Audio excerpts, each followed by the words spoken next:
Good morning.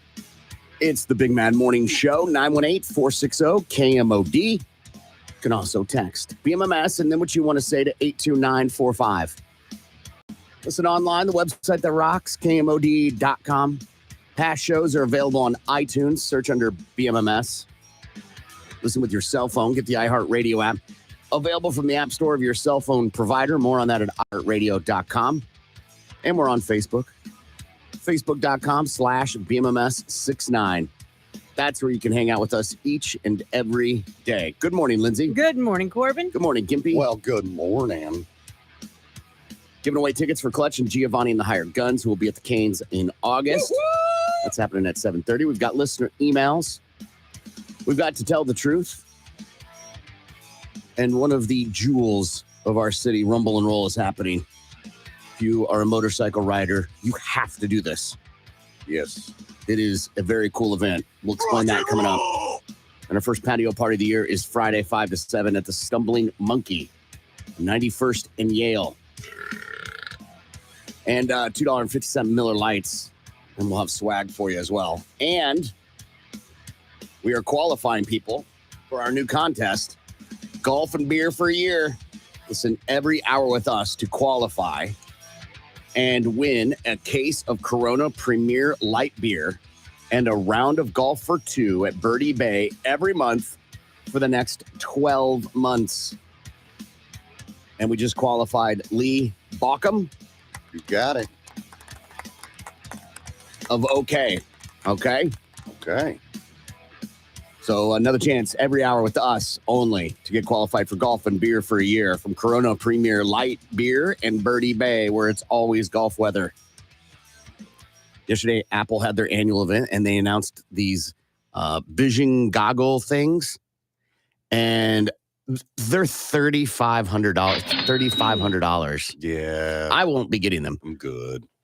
But they'll come down in price. Eventually. Yeah. When no one buys them. But I don't know. People are love their Apple stuff. Yeah, that is true. They've got some Macs that are really expensive. So you can get it on a payment plan, right? Sure. Yeah. Oh, totally. Sure. Yeah. But here's what is awesome about it compared to the Facebook ones. Right. Because these are VR headsets. They're not like Google Glass. They're more than that. Okay.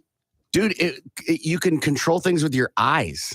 That's interesting, yet scary at the same time. Yeah. You can watch movies With your eyes? in the headset. They've got it where if you wear prescriptions, there's like an insert you can put on it so you can still have your glasses. Oh, that's cool. That helps out tremendously because I know that's a big problem with some people in the VR world. It takes 3D pictures. Okay. You can access everything on your phone. Like their big sell is we catapulted personal computing. We catapulted having a portable computing with a phone in your pocket that can do everything. Mm-hmm. And we're going to do the thing, the word is spatial computing is the term that they're using, right? Okay, whatever that means. But the headset has earbuds in it. Mm-hmm.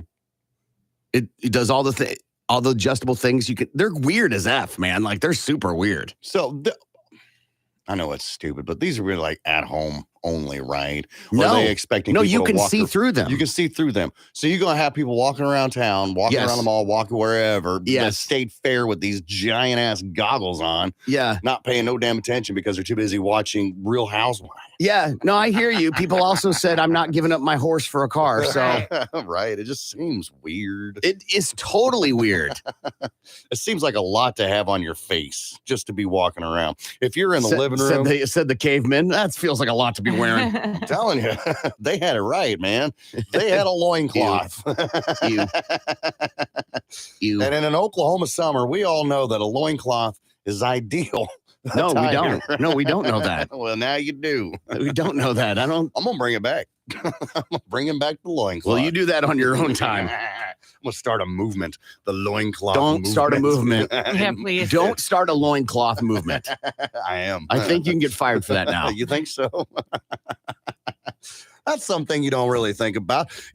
We all know about the NRBs, the no reason boners, right? I'm sure cavemen had no reason boners. So they're just walking around with, dinosaurs, saber-toothed tigers, and Elga, with this massive erection under their loincloth, a literal tent pitched. I mean, I'd like to talk about that further. So, because I have a question that my wife and I got in a discussion about that I want to bring up. That's not for traditional radio. We'll do it after the show. So we can kind of incorporate that into it. That goes along those lines. Never thought I'd think about, caveman erections, but I kind of always thought you would. It's part of life. Every man deals with it. And I'm sure since the beginning of time, whatever. I don't know. I don't know how much steak they ate. Right. Okay. Right. They were all vegetarians, all vegans. I think they were, dude. Right. Until somebody got the balls with their giant stick. Wooden stick, spear. Okay. I don't know if they got the balls. Like everybody was afraid. I mean, come on now. If you've got we'll even go with like a stegosaurus, right? Not a T-Rex. That's just obviously massive predator dinosaur. But like stegosaurus, they're like the dino cows, right? The cows of the dinosaur world. Okay. They're massive. Somebody at some point in time was like, you know what? I am friggin' tired of eating berries and twigs. Twig and berries. Okay. I'm going after that some bitch. I think you just got to look at gorillas and how they act. Okay. And they're mostly vegetarians, if I remember correctly. Okay. So like they may have occasionally had like a bird or something. Right. It's like a nice little snack, a little treat for themselves. We get ice cream. They get meat. I think we romanticize cavemen and like the whole like they hunted. And it was more of like a necessity thing. Right. They didn't put a lot of thought into it. It was like, what's available to eat? Okay. Worms. Awesome. Right. And slimy yet satisfying. I get it. They didn't, satisfying was not a concern. Right. I just need food. Survival. And I'm not even, when they invented fire is when they figured out they could cook food. Right. Yes. I'm tired of eating this raw dinosaur, raw tiger. Which advanced the species dramatically. But the thing is, I think that people like romanticize it to the point where cavemen were like, what do you want for meal? Right. Oh, I'm sure. I don't know. Oh, God. Exactly. Are you dinosaur? You'll eat. I don't think it's that. Right? Yeah. It was whatever they had. It's funny how we romanticize it of like, it was so animal instinct, except for food selections. There, they had it planned. Right. Right. And by the way, not good because they had no seasonings. No. At all, just plain meat, and probably burnt because they haven't perfected the barbecue yet. They don't know what medium rare is. No, they don't. It's raw on the inside. It's raw, you donkey, and then charred on the outside. Right. We go to Mr. Corral's house. It's always good. Right. We go to Bonanza. Always suck. I don't know why they talk like that. They probably did. Who knows? I'm just saying, like, I think it gets a little romanticized that they're like, yes, I'm eating steak. Right. I got a spear now. They took a rock that was kind of sharp on one end. How else did they cut that? Or did they just throw the whole dinosaur on the pile and just once it's done, start ripping into it like derp cavemen? Here's one. Did they have morals and ethics? Ooh. No. Or virtue? I would like to think, yeah. Like these are from where? From how? It's instilled in you deep down inside. It's just one of those things you kind of got to figure out. Once you figure it out, you're like, all right. Like one caveman was looking at another caveman that was like, hey, don't look at my cave woman or whatever, I don't covet your cave woman. Don't covet mine or whatever. And that's kind of where it just took off from there. I don't think so. I think they shared cave women. You think so? Yeah, I don't think there was like a ceremony and a ring. Right. I think they just did what they did. Just one giant caveman swinging party. They grabbed a woman by her hair and dragged her and said, you come with me. Yeah. To mine. Again, I think you're romanticizing it. I think it was more of not even that. I think it was, that feels nice, full stop. I don't care who's on the other side of the wall. You're probably right. You're probably right. And that's not virtue or anything, morality. That's just the way You're just like, it feels good. Just like eating. You're just like, yeah, this plant feels good. That's how you learn the hard way. Yeah. Mhm. I don't think it was like, hey, what are you doing, man? She's married. There was none of that. That's Yeah. my woman. Ugh. Yeah. There was no whistle blowing, sliding down the tail of the dinosaur. Right. Right. Damn you, Fred Flintstone. Yeah. I think it was super archaic. You're probably right.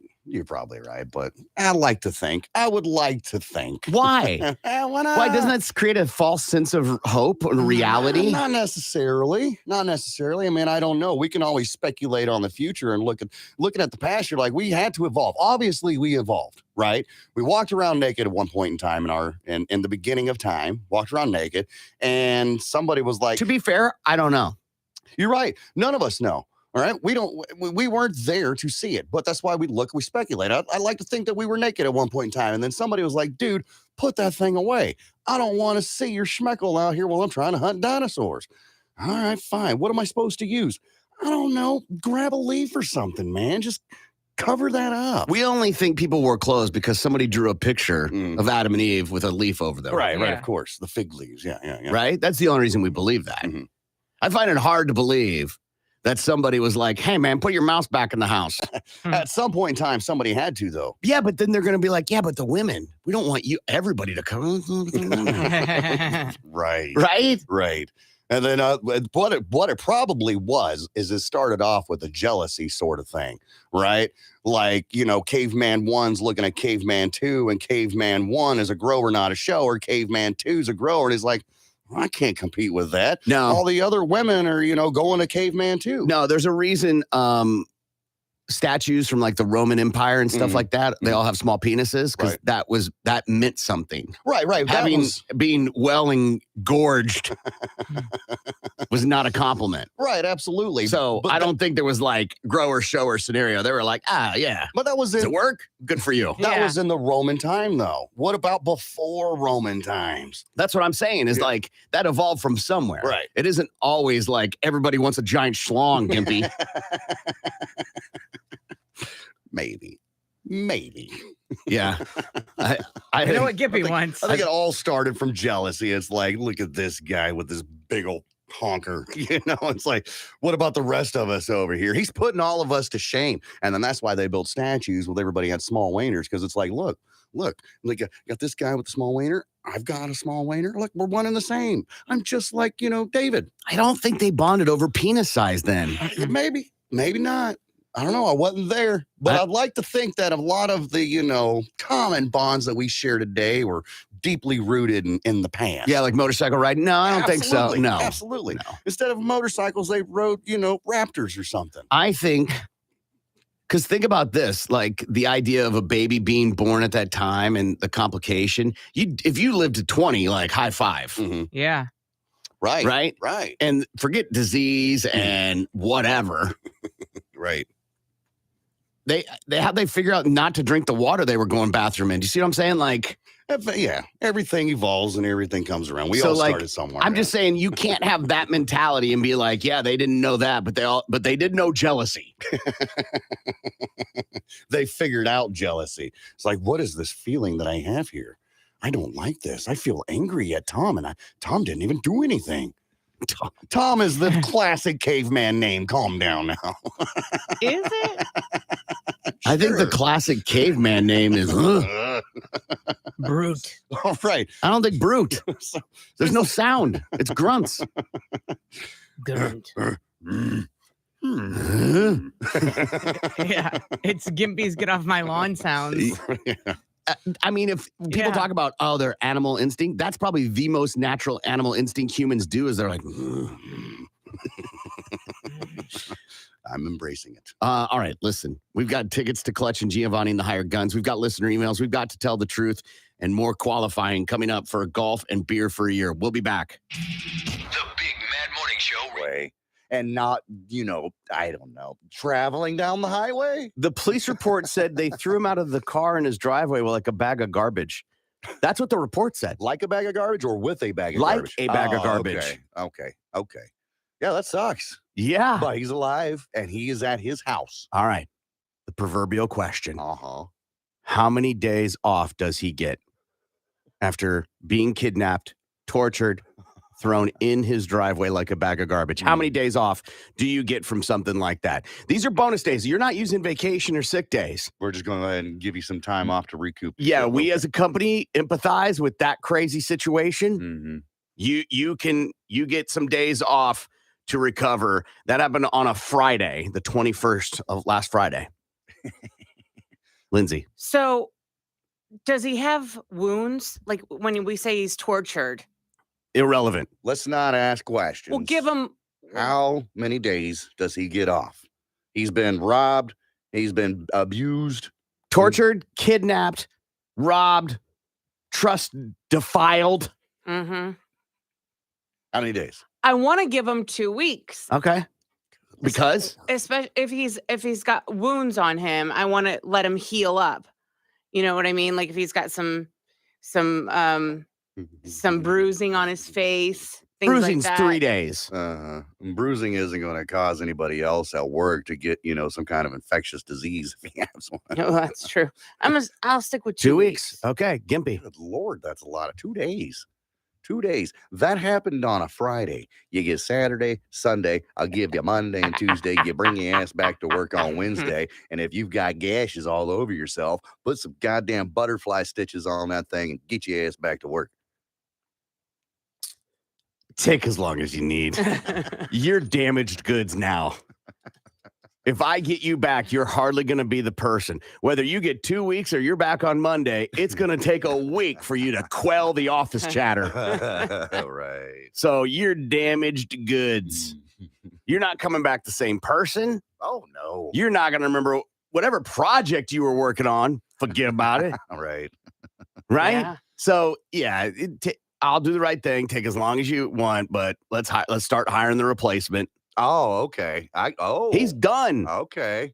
You're done. What if he comes back from work, right, after his week, 2 weeks, however long he needs, and things are a little shaky there for, let's just say, like a week? That seems natural. But everything's back to normal that week after. Are you still firing that guy? I didn't say fire. Well, what are you going to do? How else are you going to get rid? You going to lay him off? You let life work itself out. Mm-hmm. Let him quit? Yeah, he'll quit on his own. Maybe. You still give him work. You still treat him as if he's an employee. Absolutely. Everything stays the same. Absolutely. But he is not the same employee, right? He experienced an incredibly traumatic event. Yes. And maybe working where he works, doing what he does is his outlet to kind of get over things. You know what I'm saying? Like sometimes this ain't your team lost. This isn't you broke your arm. You were It is one of the most traumatic events human beings can go through is being kidnapped and tortured. That is very true. That is very true. Mr. No Days. But everybody works through things differently. Sure. Some people need therapy. Some people just need to keep busy. Sure. You know what I mean? So maybe so what you're going to do is you're going to let this cat go so he can drive himself crazy. I'm not going to let him go. All right. Go down the meth aisle with his new girlfriend, Megan. All right. Yeah. And then next thing you know, he's committed suicide and hung himself in the garage because I don't know what that has to do with me. No, that has zero to do with me. I'm saying I have a responsibility as a company to make sure everybody's doing their job. And he can come back. We'll treat him as family. He'll stay on insurance. We'll give him projects. Everything will stay the same. But to have the expectation that he's going to be the same employee is not realistic. And that is what I'm saying. I understand there's going to be some differences, but deep down inside, if that's what he needs to heal, then you keep on keeping on. I'm not hiring. I'm not looking for the new hire immediately. He is going to be a drip at the company picnic. Oh, yeah. Do not ask him to play laser tag or just tag or capture the flag. Don't even say the word capture around him. Don't do the ropes course with him. Right. Trust ball? No. Trust any of you bitches. No. He's going to want to move to another state and start a whole new life. Yes. Well, maybe. Yeah, let it work itself out, but you have a responsibility to your customers. And as a manager of a business, we got to move forward. We can't let somebody hang on to the back of the train as it's pulling away from the station. Give him all those resources he needs. Let him continue to get a check. Right. Put him in a basement. Take his red stuff. Whatever that looks like for you. Right. All these stories are on our Facebook page. No days off. I said 2. No, you said the weekend, which he already gets. No, I said I'll give you 2 days. You've got Friday and Saturday, so I'll give you Monday and Tuesday. You get Saturday and Sunday off. Exactly. So you've got 4 days. So you gave no days off. I gave him Monday and Tuesday off. No, you said back on Monday. No, I said back on Wednesday. I said you got Friday and you got Saturday and Sunday already off. All right. So I'll give you Monday and Tuesday back to work on Wednesday. Who wants to start in the middle of the week? Bitch. Yeah. Oh. Listen, I've got a business to run, Corbin. That's what I'm saying. I hear people all the time say that this isn't fair. Life isn't fair. It's not fair for me. It's not fair for what I want to do. I hear that all the time. And I'm going to tell you a story right now where you don't get to say that anymore. Okay. All right. There is a country on this planet Mm-hmm. where the government makes them have a quota of collecting their own feces Why? Why is for that even- fertilizer. Okay. And as quotas go, they tend to grow every year. You haven't crapped enough this year. And You need to put out some more. And it's such a problem, the quota and the unreachability for maybe you're not having enough fiber in your diet, that you end up stealing crap from your neighbors so you can meet your quota to the government. What has this Thou shalt world not steal come my to? neighbor's crap. What's that, Gimpy? So what does this world come to, man? So when you talk about how unfair it is, just keep in mind, you're not having to steal your neighbor's crap, literally. I don't know what I would do. I got to keep. So like I do all the grocery shopping, right? I do the majority of cooking Right. because my schedule allows for that to happen. Yeah. So that means if the crap quota was a thing here, that would be on my list of things I got to take care of. Absolutely. All right. So I got to go to the grocery store at 12:30. I've got a doctor's appointment and then pick up the dry cleaning. Oh, and I've got to take 4 craps today. Oh, big ones too, because, I was light yesterday. Hey, little Sally flushed. She can't be flushing. Mm-hmm. We are so close to this month's quota. Yeah. You have to keep track of whenever anyone in your family goes poo. You got to collect it for your kids and your wife. You want to guess what the average household quota a year is of crap in this country? Oof. I'm going. Go, Lindsay, go ahead. Like pounds? Yeah. Billion pounds? $1 billion in a household. Good in a Lord. household. I'll go. That's Let's a lot go of with duty. 100 pounds. Okay. Gimpy? I was going to say 50 pounds, I think is a good quota for your family to poop. 220 pounds a year in a household. Now, these are people that are able. Good morning. It's the Big Mad Morning Show, 918-460-KMOD. You can also text BMMS and then what you want to say to 82945. News quickies, they're stories you may have missed in the news. We cover them here and put a link on our Facebook page if you want more. Facebook.com/BMMS69.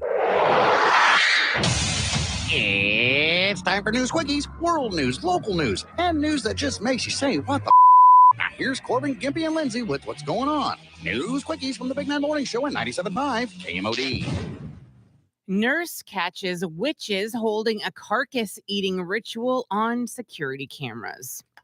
A Canadian nature's lover's attempt to capture wildlife on camera backfired terrifyingly after she inadvertently documented what appeared to be naked witches eating a carcass at night right by her house. And it happened like 2 minutes away from her house where she has a ranch and she has horses on her ranch, which is why she's so worried. Her name is Karina Stanhope. She's 36 years old. She told Kennedy News of the spine-tingling sight. It freaked her and her dad out because it's not something you see every day. She said most people may have turned their nose up at night at the site, but the mother of 3 and her grandfather decided to set up a camera to see if the carcass would attract any critters at night when she found a deer in the woods.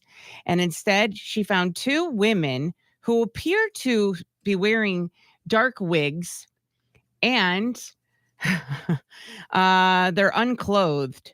One of the witches appears to bite the dead deer's hoof in the chilling footage.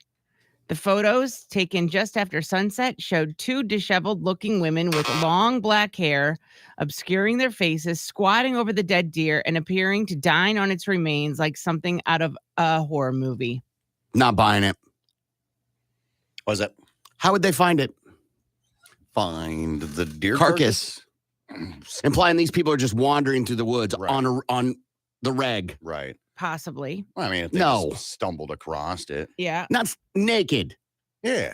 Well, they Well, are wearing loincloths. Yeah, that's right. See, I'm telling you, it's a movement. Uh-huh. All right, so here's the deal. You know how Lindsay likes to go out and dance naked in her backyard, burning Mhm. money for some weird, stupid ritual? Maybe they're doing some weird, stupid ritual too, where they wander through the forest naked and they happen to stumble across this carcass and they happen to be high on drugs and they're like, we should eat it. That's what some people on social media are saying. They're convinced that they are local witches or a local cult. Well, doing drugs and eating, which is what Gimpy said, is not the same as what true. you just said. True. They're completely different. Yeah, But the that's a idea little that somebody just wandered around until they found a carcass. And by the way, why are their faces blurred? I'm picking up what you're putting down. You're thinking it's staged. It's completely staged. Got it. Who puts out got a carcass in Canada to attract? Well, let's just see what happens. it? Right. What do you mean? Well, they want to test out the deer cam. Do you know? Or Yeah. beer? Or I'm sorry, or bears? Right, right, Or right. like, come on, Yeah. man. You're going to attract scavengers? Get out of here. There's a better way to test your deer camera with, I don't know, a salt lick, Yeah. That a is true. deer feeder. No. Yeah. Everybody does the salt lick, man. Let's live dangerously and throwing rotten deer out there. Some commenters told her that there were some demonic cults around the area, Oh, and there were God. also rumors that these cults collect animal bones. Some said that there were rumors of people carrying dead squirrels. Huh? Yeah, I know. Let's just play with that last one. So, like, somebody's like, look they're carrying a dead squirrel. They must be a demon. They must be an occult. Well, yeah, normal people don't just carry dead squirrels around, man. I don't know. People do weird stuff all the time, like lay out carcasses to see what it attracts. Right. It hardly means they're in a cult. I ain't buying what she's selling. Mhm. People are scammers, man. Well, you know, It's true. they made the news. And there's only still shots. I don't see no video. Mm-hmm. Yeah, I don't see the video. I only see the still shots as well. I ain't buying But it. it is still creepy. Which part that they did this or that they're staging that somebody did this? Both. Yeah. To me, it isn't creepy because it didn't happen. All right. But if it did, It there's didn't. some sickos. But it didn't. It's be gnawing on a deer carcass. I mean, they're just getting back to their caveman roots. And how old is it? How old's the deer carcass? Yeah, good. Right. Yeah, you never know. There's a disease. There's a rotten. Has Yeah. it turned rancid yet? Even if they're a cult, Mhm. they're going to be super sick. Mhm. Oh, yeah. Unless they eat raw carcass all the time and their No. body has built a development to it. You know, No. we get the Hershey squirts because we eat raw meat because we're not used to it, right? So if you get used to it, then I'm sure you're just fine. Yeah, your body ain't handling rancid meat. I'm thinking that once you eat like cooked meat, you're like, oh, what is this? I mean, it's delicious, but what is going on with my body? Yeah, that is. You're probably right. You know. Cop arrested for beating up boyfriend with the help of his pregnant girlfriend. Oh. This happens down in Florida where a Miami-Dade police officer named Anna Perez, she's 34. She has a boyfriend. They didn't give the name. And the boyfriend has a girlfriend, Mila Zulauga. Pretty sure that's not how you pronounce it. Anyhow, Mila, by the way, happens to be 7 months pregnant. So Anna finds out that she's the side chick because her boyfriend lives with Mila and somehow, some way, gets a hold of the main chick and they get together and they conspire to let's take care of this guy. So they go to this local bar where he's at. 12:45 in the morning is where these two women meet up at this bar. And they confront the man outside, and then they start beating the holy hell out of him. Punched him in the face and in his upper torso area several times. Left him with the bruised fat lip, redness all over his face. Eventually, the cops get called out. Eventually, Anna's work friends get called out, and they end up arresting both of them on charges of battery. I mean, I didn't see the boyfriend of the girl who played the game on Saturday. Mm-hmm. So no judgment on him, but I think that girl could have whooped some ass. Oh, easy. Yeah. Easy. By letter. Right? Ooh. Authorities make large drug bust. Authorities in Alabama are announcing a large drug bust. 2 women from Florida and California were arrested last week after a traffic stop. Deputies searched their vehicle and discovered several hidden compartments that contained nearly 200 pounds of cocaine. Damn. Both women were taken into custody and are in jail and charged with drug trafficking. The estimated value, over $2 million. I did some snooping around thinking, wow, that's got to be one of the bigger busts. No, like how about 893 pounds of cocaine? That's a lot. How about 35,000 pounds of cocaine? Oof. How about 17,000 kilograms of cocaine? I mean, it is hardly, how about 900 pounds of cocaine? It's a lot of blow, but it's not the most blow ever busted. Here's some 17,500 pounds of cocaine in 2016. 22.6 million amphetamine pills in 2014.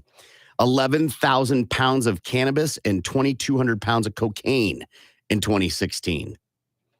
30 tons of Captagon material. I don't know what Captagon. Never heard of it. Never heard of that. 13.8 metric tons of cocaine. 13.8 metric tons. That's a party. nearly 31,000 pounds of cocaine in 1984. 92 tons of opium in 2009. Damn. 4.4 tons of MDMA in 2008. What's that? Ecstasy, MDMA. 30 tons of marijuana in 2010. 30 tons? 13.8 tons of cocaine in 2005. Oh, Lord. 2.8 tons of MDMA and amphetamines in 2014. 1,200 pounds of heroin in 1991. 14 tons of cocaine again in 2016. 260 tons of hashish in 2008. 21 tons of cocaine in goodness gracious. And I'm not done. There's still more. Captagon is it's an alternative to amphetamines and methamphetamines. It was manufactured in 1961 at the time to treat narcolepsy and fatigue. Huh. How about that? Yeah. It almost sounds like it was a good drug. Right. Phenethylene. It's old school Adderall, old school Ritalin, right? A drug that the pharmacies made or whatever to keep you going. Crazy. Yeah. And I've gone down rabbit holes of, especially with To Catch a Smuggler, and why the people do it. And they just get people in situations where they've got to do it. They owe money. Right. You have no choice. Yeah. Or you don't owe anybody anything. They just tell you you're going to do it, or they're going to hurt your family or make you believe they're going to. Right. Or you have a little gambling problem. Or you like a little taste of the sauce. Right. We'll go ahead and take care of your debts, but here's the deal. You got to drive this van from Florida to California. Right. Or they're like, we'll paint your house for you. And then you do it. And you're like, okay, now you're going to do this for us. No, I'm going to pay you. Nope. No, that's not how we operate. And the intimidation and the fear is where they get to operate. Right. And they take advantage of old people too. Like really old people. Right. Like that Clint Eastwood movie, The Mule. The Mule. Where they have nothing to lose. Right. Or they have nobody that cares about them. Or they need money. crazy to think about. You're like, I'm in the last chapter of my life. It's all good. Okay, yeah, I guess I'll mule this Yeah. suitcase of cocaine. Whatever you want. Oh gosh. Can you imagine getting a call from like your parents? Right. I And mean, being that would like- be scary for me, but yeah, I get it. It'd be like, Right. I wouldn't believe you. Right. And you like, they're like, hey, I'm in jail. What? For My, what? how the tables have turned. What do you mean Mom. you're in jail? I'm in Colombia. Huh? What do you mean you're in Colombia? You said you were at home. You had to go play bunco. Right. I think I got mixed up in something. About You that. think? About that.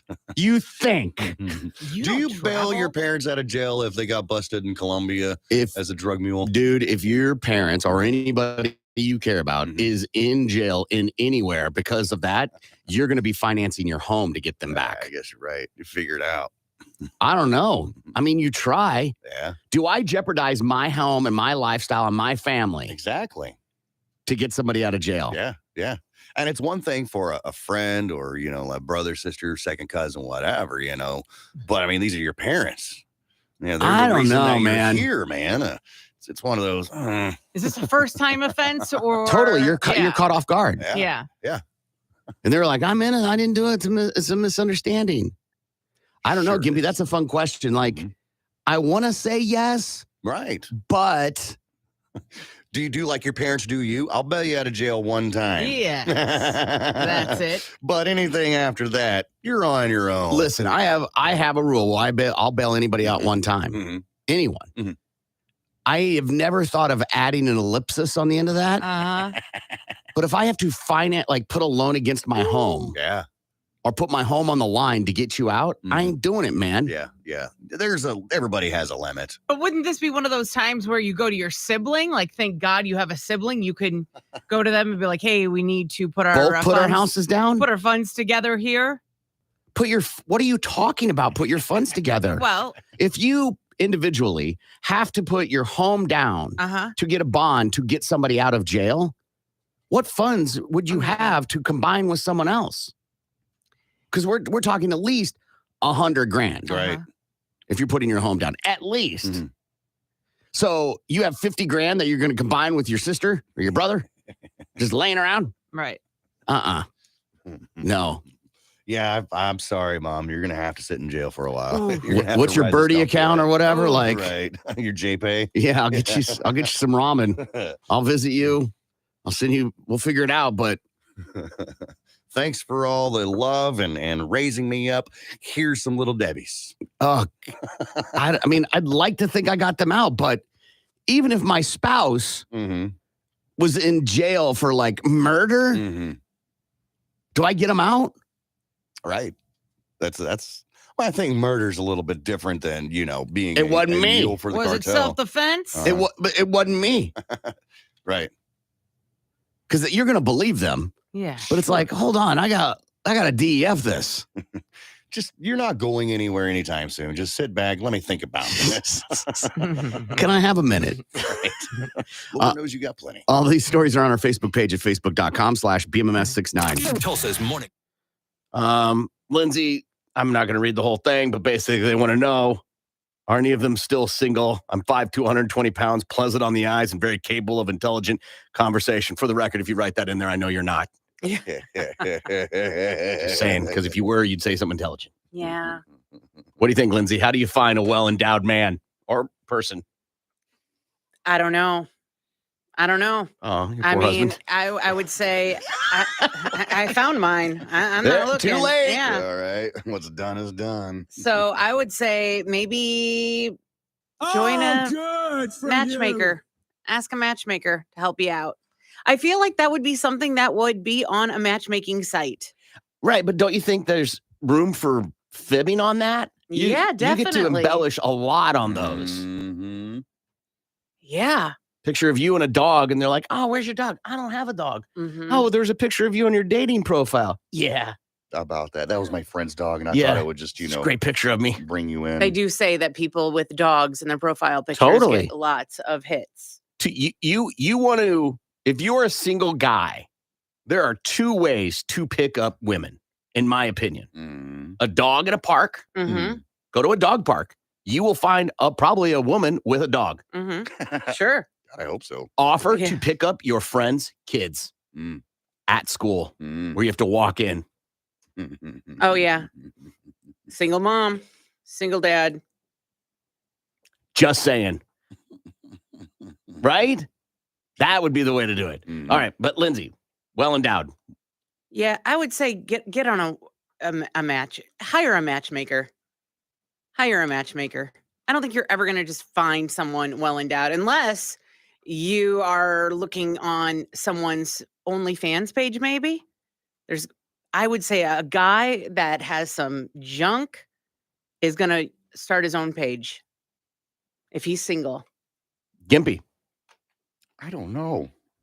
I don't know where to start. And I don't want to know where to start. So my advice to this person is figure it out your damn self. All right?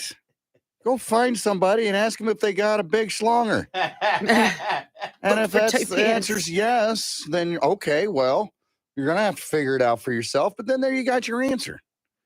But I don't know. I have never searched for a guy with a huge schlong. I have no desire to search for a guy with a huge schlong. Now I'm out. I have no advice for you. If you asked me where to find information on molecular science, I wouldn't be able to help you. Nor am I a resource for this. I'm just making an assumption. You might be focusing on the wrong thing. Eyes up here, lady. Yeah. Right? If your objective's just to get that, go to the bar and ask guys. Absolutely. They will gladly tell you. And be ready to call them out on it. Because every guy is going to say they're a horse. That the Jolly Green Giant ain't got nothing on them.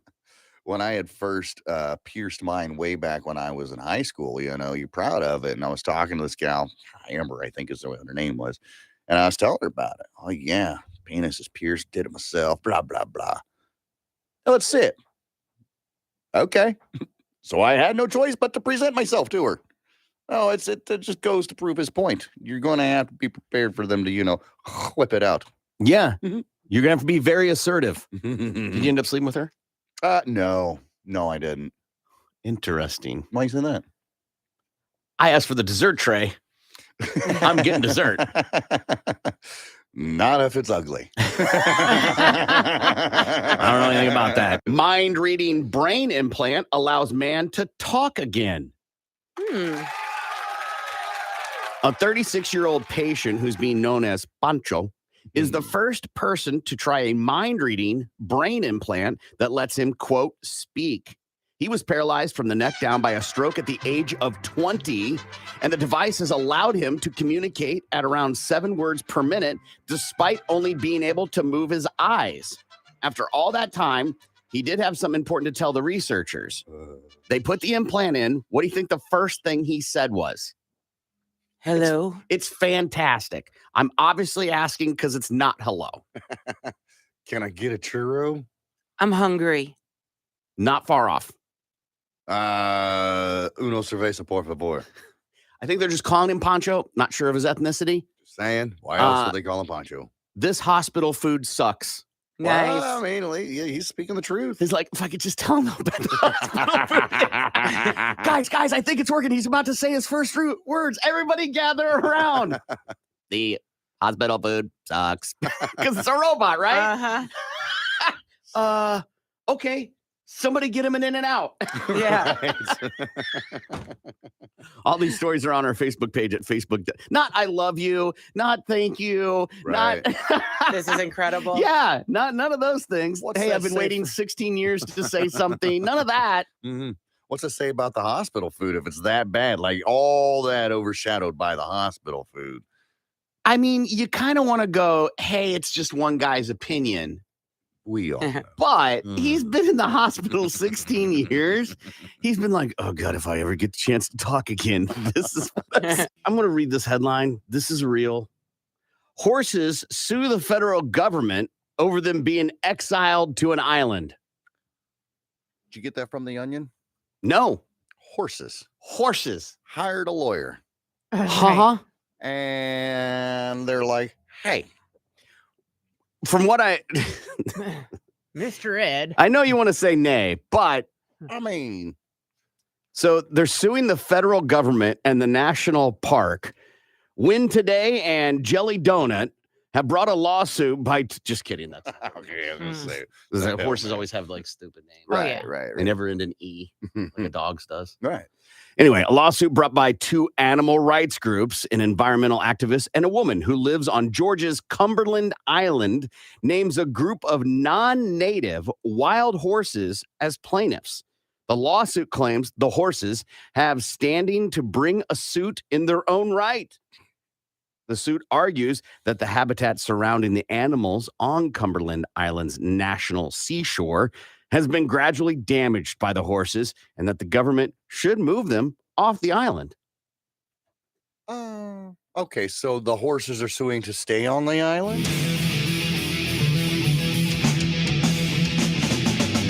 Good morning. It's the Big Man Morning Show. 918-460-KMOD.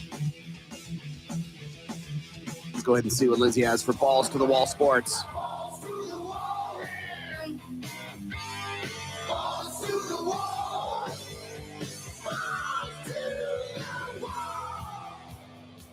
The NBA Finals has shifted to South Beach. The Miami Heat will host the Denver Nuggets for Game 3 of the 2023 NBA Finals on Wednesday night at the Casey Center. The Heat even the series at 1 apiece with a 111-108 victory on Sunday night in Denver.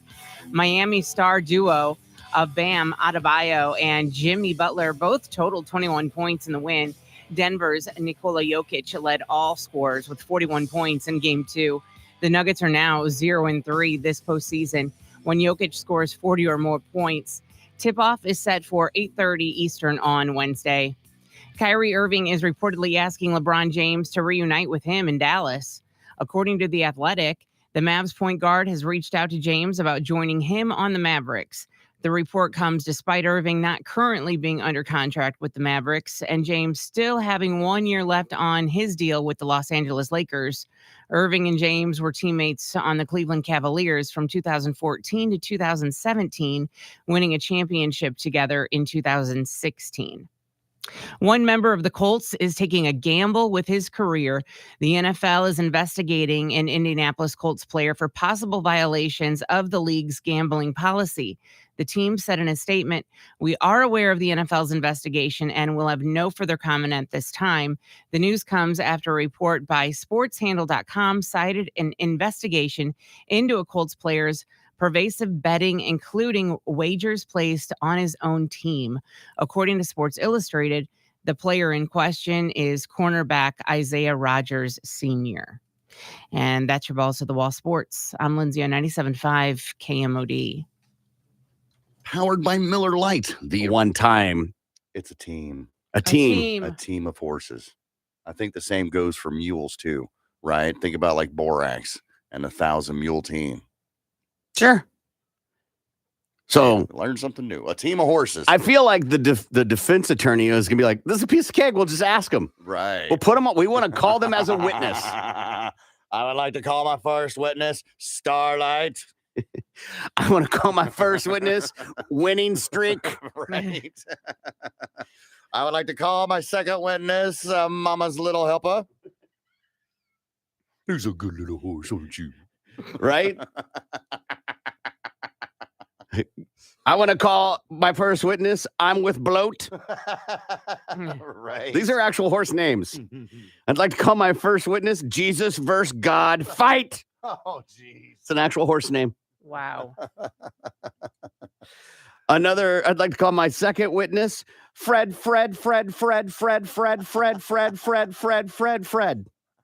That's the name of a horse. He's the special one. Yeah. I had to call my Frank. second witness. Hand. I would like to call to the stand. Sugar, come on up here. Oh, God. My next witness, Your Honor, is whore of the paddock. Oh, jeez. That's the troublemaker right there. You watch out for that one. And after that, I'll have Rumpelstiltskin. These are horses' names. I'm pulling from a list of real horses' names. Wow. Dog poop being tossed over balconies at apartment complex. This is happening in Largo, Maryland. Residents at one of the Prince George's County apartment complexes have been tossing dog poop over their balconies, and it's creating quite a mess below on the sidewalks. So residents are unhappy, and apparently there's a lot of people that are trying to move into these apartments and instantly turned off because they're stepping on the sidewalks, trying to look at apartments and stepping in poop. Oh, well, look where you're going. Right. BB Stokes Davis is a realtor who works at one of the businesses attached to the building. And she says, when we have customers coming in, there's dog poop all up and down the sideway. We talked to the resident manager out here about it, and they didn't get it cleaned up. They said they was going to put that guy out there who's above our property, but nothing's been done about it. Poopy scoop. Davis says residents have been dumping dog poop over their balconies, and it's landing on the awnings and ultimately on the sidewalks. It was all down doors and everything, she said. I'd go in the front door because I'm not going to put my hands on dog poop. Scoop dee dee whoop. We're told this is a reoccurring issue over the last year. The resident manager told their local Fox station tenants have been warned not to dump their dog feces over the balcony. Oh, have they? When it happens, they say the resident management team has cleaned up the problem. Well, not really. Poop. Because it's still happening. I mean, it's got to be one person. It's not a movement. Right. Well, I mean, it is a movement. Yeah, thank you. For someone. Yeah. Right. But it's not like the entire apartment complex is banding together and be like, we just throw your poop over the balcony and Yeah. onto the awning. Where Right. it's happening, put a deer camera up. It's that easy, man. Yeah. Find out who done it. And Yeah. they'd be like, hey, pick up your crap. Yeah. Literally. Yeah. That's gnarly, dude. Yeah. I actually, I will forgive the occasional, I'm not picking up dog poop when you're walking your dog or whatever, right? Right. Overall, you should. But Mhm. you forget a bag, you're in a rush, whatever. Mhm. But this is gnarly, dude. You're deliberately, intentionally making it someone else's problem. Absolutely. Yeah. Just being lazy. Yeah. No, you aren't being lazy. You are taking energy Right. and throwing it. You're not picking it up. Right. You're going out of your way, opening a door or window, and heaving feces through it. Well, I think what's probably they're Doesn't just seem letting right. their dog go on their own balcony, Mhm. and they don't want to be in on their balcony because that's where they like to go sit and enjoy their coffee or whatever. So they just throw it off their balcony. I kind of interpreted that there was somebody throwing it because if it was on the balcony, I feel like they could narrow it down to like Just a look up. few. Mhm. And that's possible too. You would think that they would go knocking on the doors like, hey, I know you got a dog in here. There's no dog. I Uh-huh. just sit there, make my maintenance guy sit there and film it. Mm-hmm. That's what you're doing today. Right. Yeah. You're going to catch the poop tosser. Yeah. That's your job today, Franklin. Yeah. Right. You're going to be the one who's going to be out there all day just waiting for someone to heave Right. crap over the edge and get them. Right. So wait, I don't have to go mow lawns or paint apartments or go into someone's apartment to fix a water heater, nothing like that. Nope. Nope. You're just okay. Yeah. Except if you've never been on a stakeout, Oh my God. it sucks. It'd be brutal. You're like, Right. And sorry. by that time, you dozed off. Somebody's done throwing turds back on the balcony, the overhang and whatever. You missed your opportunity. God damn it. I'll be back out here tomorrow to try to catch him. Y'all had a show some time ago about well-endowed men who have trouble with the dating scene because of their genetic disposition. Unfortunately, I didn't get a chance to catch the whole show. Well, I'm not sure how to ask this, but are any of them still single? I'm 5'2", 120 pounds, pleasant on the eyes, and very capable of intelligent conversations. What are my choices? What is going on here? Are they trying to get us to hook them up with the big dong man or I what? don't know. I don't know if it's a man or woman. Okay. Right? Is this person trying to get us to hook them up with somebody with a huge schlong? I don't, yeah. It's conversations like this that create an illusion Mhm. that every woman wants a gigantic dong. Vaginas are all different. Right. Mm-hmm. Some, that's terrifying. Right. Some, that sounds exciting. Right. Some, that's not even big enough. Yeah. I have never thought if there is a website for women to go to find men that are well endowed. Now that we've said it aloud, I'm sure there's one. Well, there has to be. They've got one for farmers, Christian singles. Sure. Why can't they have one? It's Spoiler, those are all the same databases. What? Yeah. Big dong dating. And I'm sure there's one for this, but do like guys who like bolt-ons Right. breasts, is there a website for fake boobs, like only dating girls with fake breasts? I feel like there probably is, but also I feel like that might be something in a profile, like on a dating app, like a question, like, do you prefer real or fake boobs? Or, you know what I mean? I would know. I've never filled any Me one of those either. out, but that doesn't. You fill that out on a dating app. I don't take a lot of credibility with that. Mm-hmm. But if you're on a site as looking for a partner and the website is fakeboobsforyou.com, then you better have big old bolt-ons, right? Same way for girls looking for guys with well-endowed junk. Yeah. If that's on, like, every guy's going to put that in his profile. Right. But if you're on a website of Tubuku, you better be. Right. I don't go to the chicken restaurant and order a hamburger. Yeah. Do you have to upload measurements to be on these? If they exist, I don't even know. Right. So far, I just simply Googled website for men who want to only date women with fake breasts. That seems pretty simple and plain Jane, right? Okay. Haven't found anything yet. Haven't found anything yet. A lot of, these are the 28 best things to know before getting a boob job, or the 10 best dating apps, blah, blah, blah, blah, blah, blah. But nothing in here, fakeboobsonly.com. Okay. I Googled double D dating website. Was double spelled out, or you just put two big D's on there? No, I wrote double D dating website, and there isn't one. One does not come up. Yeah. I honestly don't think that there are websites that get that specific. Yeah.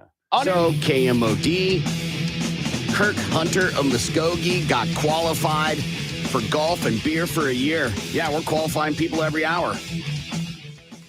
When you hear the cue, be the correct caller to get qualified to win a case of Corona Premier Light Beer and a round of golf for two at Birdie Bay every month for the next 12 months.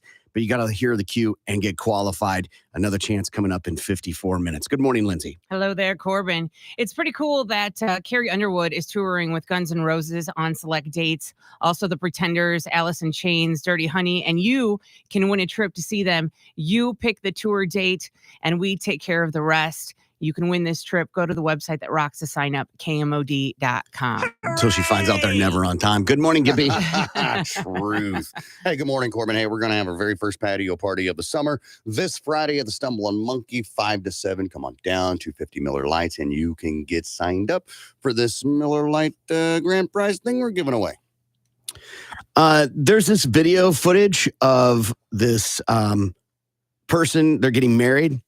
And as they're walking down the aisle, the groom is texting. Oh, man. And I don't know who they're texting. Maybe they're tweeting, but people lost their minds, of course, saying that get an annulment. It's over. It's disrespectful. I guess maybe it is. It says once outside, the bride appears to confront the groom about his phone use. But rather than apologize, he grimaces in frustration, prompting his new wife to drop the issue and, move on. Damn. She drops the issue. Well, I mean, I think there's some things you fight at the moment and some, you live to deal with later. I mean, it might not be the appropriate place. What does he do for a living? What does that matter? Say more. I'm just curious. Well, what does it matter? Is he a heart surgeon? Is he a brain surgeon? Is he ER Explain. doc? What does that mean? Is he an ER doctor? Why would that be important to texting? Was there a life emergency at the hospital? Did someone need advice, or was he on call? Maybe. You know what I'm saying? Like that would be excusable for you. Possibly, yes. No, that's not excusable. You designate someone else to deal with it. It's 15 minutes, man. Maybe right. he is the best at what he does at that time. Like, man. He's not the best at texting. Yeah. Well, maybe he is tweeting. Maybe he is excited and just wanted to live tweet his wedding. I love that. He's so excited to be married to her. He couldn't wait to hit tweet. Absolutely. Or, oh my God, my bride is so beautiful this moment. Oh my God. Is that romantic, Lindsay? Maybe to some. To gush over, to be married? Yeah, absolutely. Okay. Absolutely. But maybe not at that moment. Oh, so it's okay, but just, yeah. It feels good, double-sided. Yeah. Maybe he is texting like a group text all of his hoes and is like, listen. It's over? It's over. I'm getting married. It's done. Right now. Yeah. I'm literally walking down the aisle right now. We can't be doing this. I feel if that were the scenario, you probably could have sent that before. Maybe. Yeah. But I mean, how else would they believe? Yeah, right, whatever. So you got to take a picture, a little selfie, see, like seriously. And then send it out. Yeah. I mean, I'm not one to want to do that at that moment, right. But I don't know if I buy the heart surgeon thing. I think if you're that person, like you're the only person that can only do one thing, then you hand your phone to somebody to filter through to bot. Like, I get it. If you're the only person that can do that, but you don't, come on, man. Unless it's a Catholic wedding, it's like 15 minutes at best. Right. Don't take that long. I'm surprised he even had his phone on him. I think everybody has their phone on them all the time. Where should he have put it? I mean, wouldn't your best man have it, or you leave it in the dressing room or wherever you got ready? I don't know. I didn't have my phone on me. I mean, of course, my wedding dress didn't have pockets. Yeah. I bet wedding dresses have pockets these days, though. No idea. What if he was trying to surprise her with a limo or a special car and they were running late and he was like, ugh. Yeah, possibly. See, that's reasonable. That's reasonable.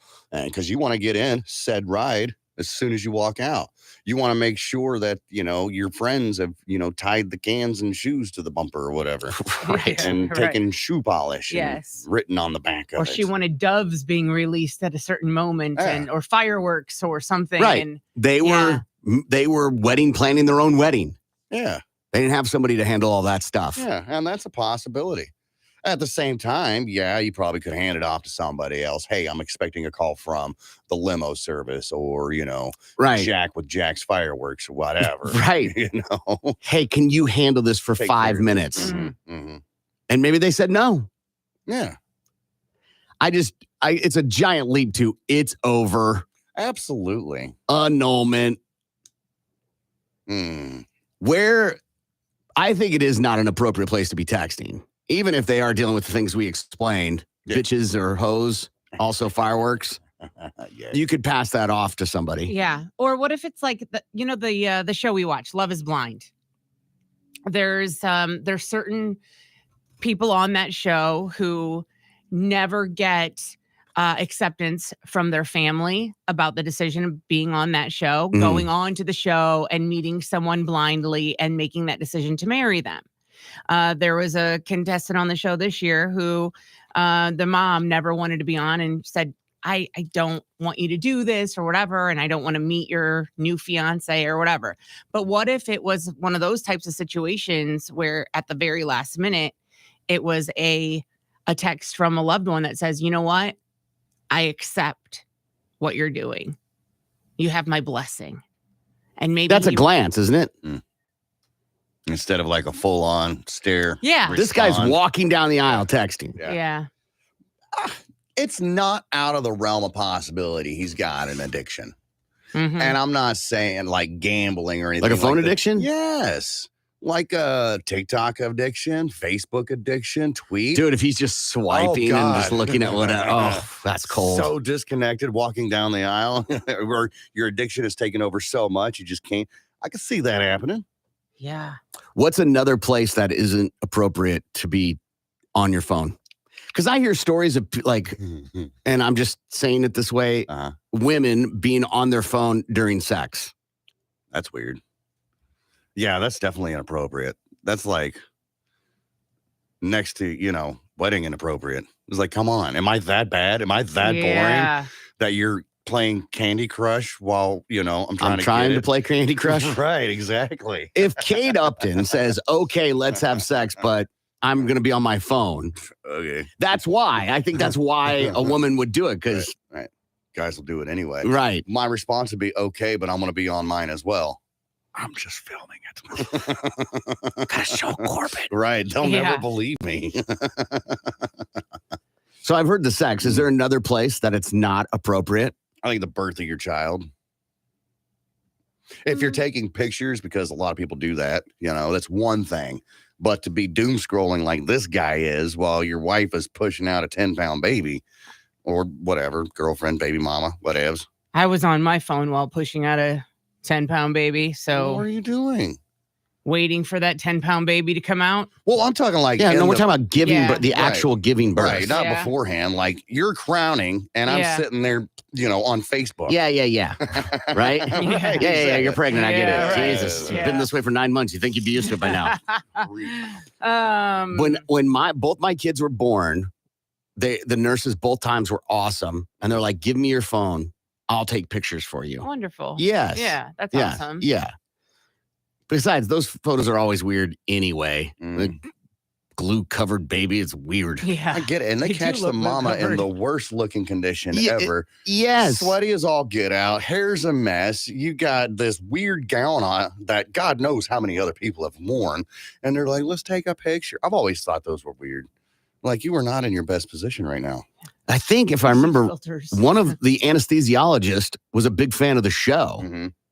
And he was, which is so bizarre. What a weird moment to know that. But he was like, I'll take pictures. And he took like 100. Nice.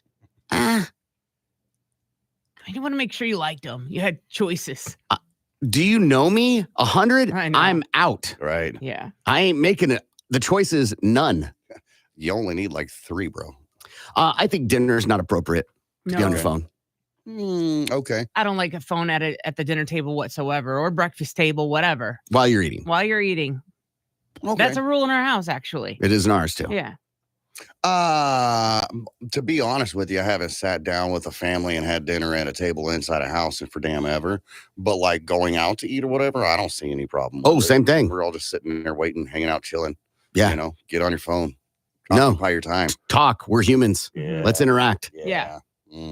Good. Yeah. Now we will. Talking. Now we will, if we're out to dinner and if the kids have the children's menu in front of them and they have like the crayons and the games and stuff. Now we will do those with them. Like we'll play the tic-tac-toes and stuff. That's interacting with them, not using phones, but we will play those little games. What's the difference between doing that and doing a family game that like a phone app that's linked all together? We don't have those. I'm just saying. I mean, I don't even thing. know that game. I'm sure they exist. I don't know. I'm just Now- saying it's the same thing. There are restaurants that have those tablets at the table and like the trivia games. Yeah. And we would do those all together. Maybe Like like at Red Olive Garden or Robin's. Cheddar's, they have those. Mhm. They have games to play like on a tablet at the Dude, table. It's an amazing Yeah. little thing. You can pay your bill right there. You don't have to wait for Becky to come by with a ticket. You pay your bill. You can order your apps and stuff right there from it if you want extra. And, they've got games for the youngins to shut the hell up. Yeah, or you can play trivia. You can play, I think, and you can play with other tables, like in the restaurant. I mean, you don't know that you're playing with other tables, but there's definitely other people playing. So I don't need Becky anymore. Pretty Correct. much, basically. Becky starts, and then you really don't need Becky after she started her job. Wait, so she comes to the table initially. Yeah, sit you down. Here's your food. Let me take your orders. And it's like, all right, if you need anything else, you can get it all done right there. I've never used that to get anything else. It was just to pay the Neither bill. have Like I. she'll bring the bill and then she's like, you can use this to pay. I don't need anything else. I've already ordered what I wanted. But if you ever want any more. I mean, IHOP use their app. It's pretty awesome. Mhm. We go to a lot of IHOP. Yeah, I don't think dinner is appropriate. I know some people do this, and we've had the debate on the air, watching a movie. Yeah. That's fair. We're watching a movie. You don't need to be on either. We're watching a movie or you're on the phone. Mhm. How many forms of entertainment do you need at once? Really? Well, if you're bored, let's not watch the movie. Mm-hmm. I'll go do something else. Yes. Right. And now I always thought, church, not very appropriate to be on your phone, but I do see people on their phones during church, but it's because now you can use the Bible app on your phone and people are using their scripture on their phone. Catching I think that's just a Or- cover. maybe, They're really Facebooking. or they're taking notes. Seen that too. I've seen a lot of people that follow in scripture are usually older. Mhm. Mm-hmm. If I see Becky, she's swiping. She ain't following along on Corinthians. Right. Oh, God. Somebody texted and said, Oklahoma State was playing on my wedding day, had my groomsmen keeping me updated. Why? Right. What could possibly happen that you need updated on that can't wait 15 minutes? If you've got money riding on the game, maybe? The outcome won't change. Yeah, but Nothing changes. You would either still lose money or still win money. Yeah, but there the, are the time of that you get your information would be the only difference. Right. There are outside bets besides just winning and losing. Let's say you're taking a player and you're like, I'm going to put 25 on Williams to hit a home run. Yeah, placing. I hear you placing a bet. Mhm. But if you need to stop and place a bet based off information you're getting, that's also crazy. Well, that's what Yeah. I'm saying. Like ahead of time, and you're like, I've got 25 on Williams hitting a home run in this game. Keep me updated. Let me know if he hits or she hits or whomever. Somebody texted in, driving. Yes. Nah, Definitely get off your there's phone. Laws against that. Yes, but a lot of people don't adhere to Oh, that. yeah, and I would wager everybody in this room. Oh, yeah. She dropped it because he's super rich and she didn't want to upset him. He just got an alert that he's now poor. Mhm. Okay. I left my phone in my dressing room. All the attention was on her. My phone was my last thought. Now, I agree with that. Mhm. I agree with that. Like, Yeah. I'm trying to be present. It's your Right. wedding day. It's your wedding day too. It's not just about her. Well, hold on. It is his wedding day, but how many times are the men allowed to be involved in the decision of anything? Not much. Mm-mm. So whose wedding day is it? Mhm. Right? Yeah. It is their day. But women have this fairy tale belief of what a wedding should be, how they got there, regard whatever. Mhm. But it isn't the guy. Right. You get to have so much, in fact, you can't even mess up our cake. You got to have a separate cake, a groom's cake. Yeah, that makes no damn sense. Yeah, we didn't do that. You also didn't have a traditional wedding at all. No, but we did have a reception later, and we still only had one cake. Somebody saying that they work in oil and gas. I can't do anything without being on my phone. Gimpy, could you go a week without going to the bathroom without your phone? Sure. I could. I don't see any reason why not. Just go to the bathroom. You know what I'm talking about. Yeah, I though. know exactly what you're talking about. Number T. Yeah, absolutely. I'll find a shampoo bottle to read or something to that effect. You know, I really even don't have to do that. I can just, handle my business with my own thoughts. You know what I'm saying? I agree. Really? I just enjoy that moment of silence. Absolutely. I could do it. I just don't want to. Well, then you can't. Yeah. I could. I can't. I could just take a book in with me or something, but Right, but you don't. Making the statement of following with "I Right. don't want to" means you couldn't. Up no, until I can. up until what? Early 2000s? That's kind of what we did. No, Yes. only the iPhone's only like 12 years old. Yeah, exactly. Yeah. Before that, it was Reader's Digest. Right, you had magazine racks in the pooper. Yes. Yeah. And you just pick one right on up, My- lick your finger, and turn that page. My grandparents' house in the wall underneath the bathroom window had a built-in Yes. magazine rack. That's what I said. Yeah. Yeah. It was built in. Yes. Wasn't anything that hung on the wall or a basket. We got tickets to Clutch and Giovanni and the Hired Guns, and that show's going to be in August at the Canes. We'll give those away when we come back. Tulsa's morning show, the big Video, it was up the skirt of a young 18-year-old woman who was there shopping for lightsabers with her boyfriend. Yeah, he got a girlfriend. Anyhow, that's a different story.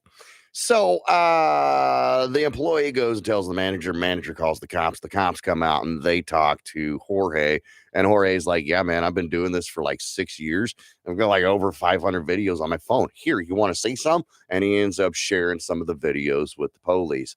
Anyhow, the woman, the 18-year-old woman, had no idea she had been filmed.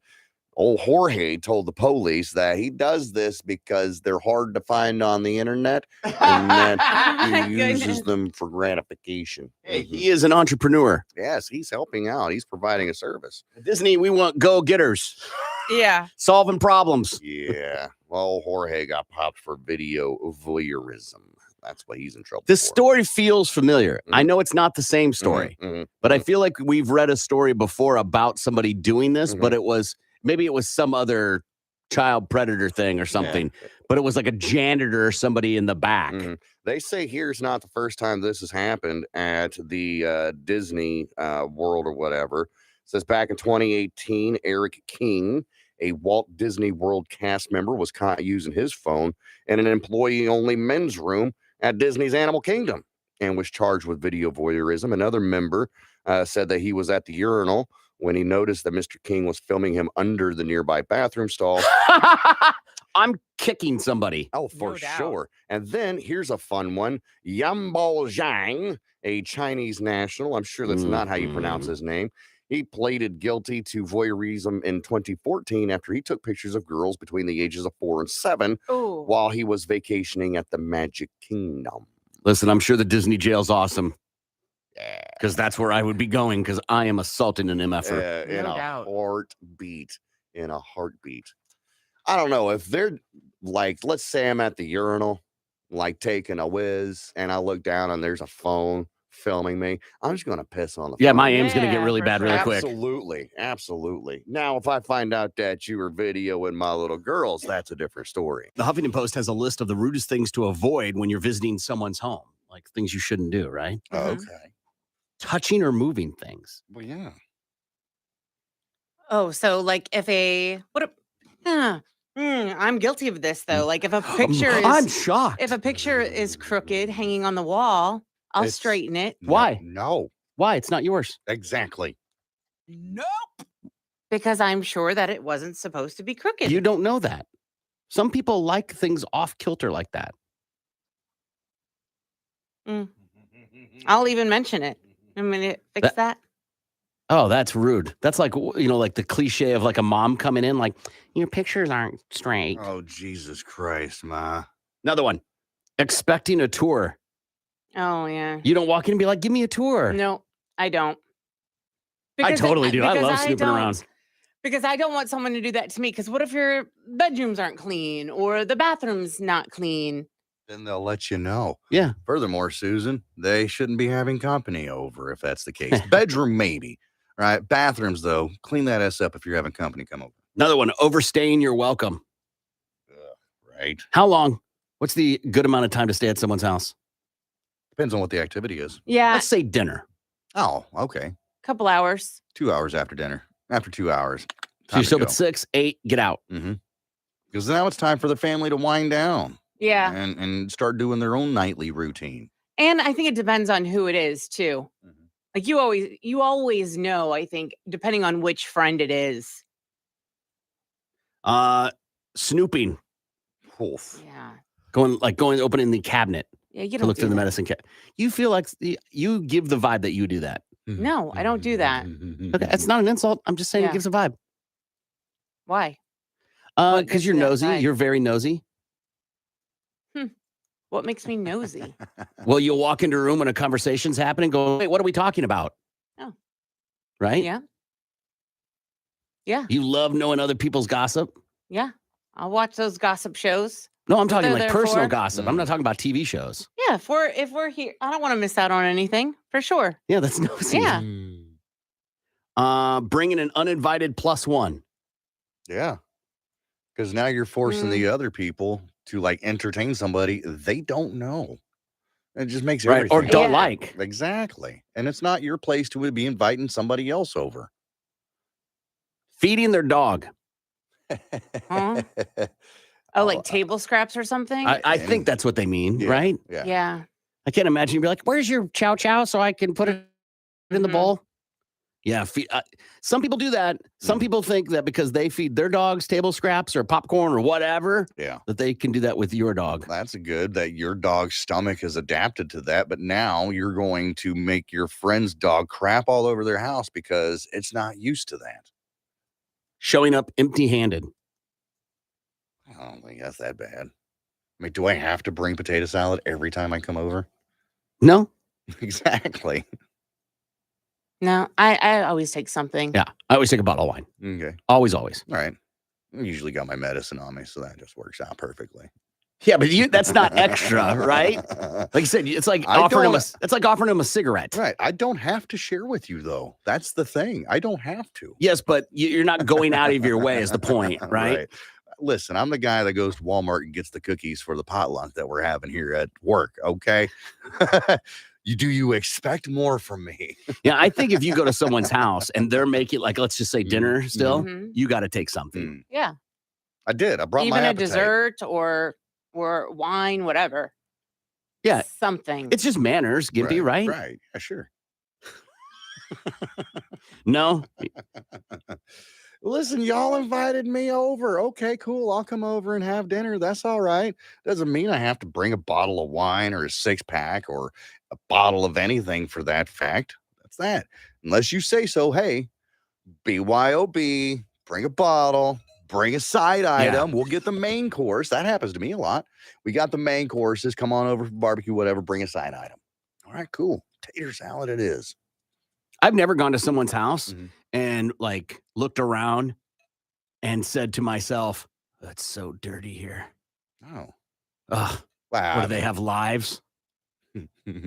Right? I don't go, their sheets, they didn't even make their bed. I don't do all that Oh, I bet you Look have. down my No. nose at you. because life happens. Mhm. Depends on the level of the filth, right? If you walk into somebody's house, If you're and a it looks hoarder? like hoarders, yeah, exactly. I ain't going to your house. I already Yeah. know you're a hoarder. But this is the first time you didn't realize that they were disgusting people or hoarders until you walk into their house, oh, right? no. You You get can read a totally hoarder a thrown off mile guard. away. No, you can read a hoarder a mile away. Hoarder. Yeah, you can read a hoarder a mile away. You just tell by the way they dress, their lack of showering. Or by their vehicle. For sure. Yeah. For sure, right? I think absolutely. Mhm. But you still don't say anything. You just kind of watch where you sit down, maybe scooch the newspapers or whatever, Yeah. paper plates with leftover pizza rolls on them, and hang out for a little bit. And I gotta go. I got it. If I'm going to Kids. judge, I'm judging, like, I'm going to judge the food. Mm. So I'm not going to judge, like, hey, your bed wasn't made. Mhm. No. I'm going to judge, oh my God, you served Brussels sprouts or whatever that is. Right. I'm not going to get all like, ugh, you didn't clean for my arrival. Right. Right. 'Cause you're right. Life happens, Life especially happens. if you've got small children. Oh, and you're having a dinner party. Right. you can expect toys to be all over the place. Now, there's a difference between, a little clutter, kids don't know how to pick up their toys, and your house looks like Ross. Good morning. It's the Big Man Morning Show, 918-460-KMOD.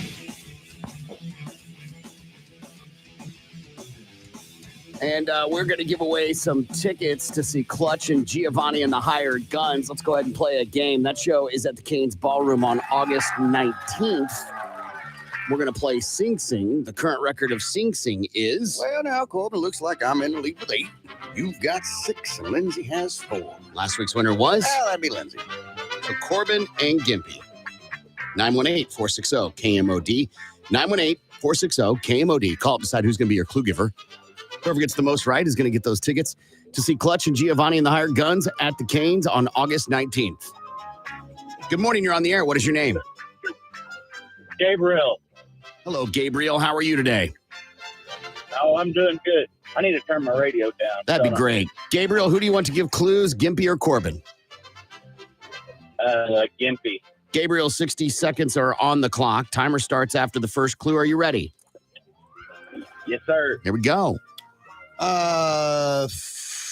This is a guy who I guess he's married to, what's her name? Chrissy Teigen. And it's not part, but the opposite of part would be what? Opposite of part? Yes. Like you have a portion of something, and instead of like 2/3, like a whole or blank. Half? No, not half. We want another word for whole. Like, okay, so there's a laundry detergent. Do what? The whole thing. Yes. Think of the laundry detergent. It's in a blue bottle and it has 3 letters. Oh my gosh, gallon. Oh my gosh. Seriously? I'm stuck on that, bro. Yeah, we're gonna sit here and ride this donkey out because I don't get a pass. So you don't have a quarter of it. You don't have 3/4, half, a quarter. Whole thing. Yes. What's another word for the whole thing? Don't give me part of it. Give me blank of it. Whatever. All of it. Move on to the damn net. It's gone. It's gone. I've already said of. It's okay. This is the group that sang Waterfalls. Time. Jesus H. Christ, man. Hang up the phone. Have a good day. Hey, listen. Straight, you lost. All right. Good morning. You're on the air. What is your name? Okay. Good morning. You're on the air. What is your name? Xavier. Xavier. All you have to do, my friend, is get one. All right. Are you ready? Yes, sir. Here we go. 2 female rock singers, and this is a song about a bad person, but it's also a fish. A bad person is fish. Like a piranha, but not a piranha. Oh, man. The band is the organ that pumps blood. Heart. Correct. Not a piranha. Another biting fish. Shark. Yes. But not that.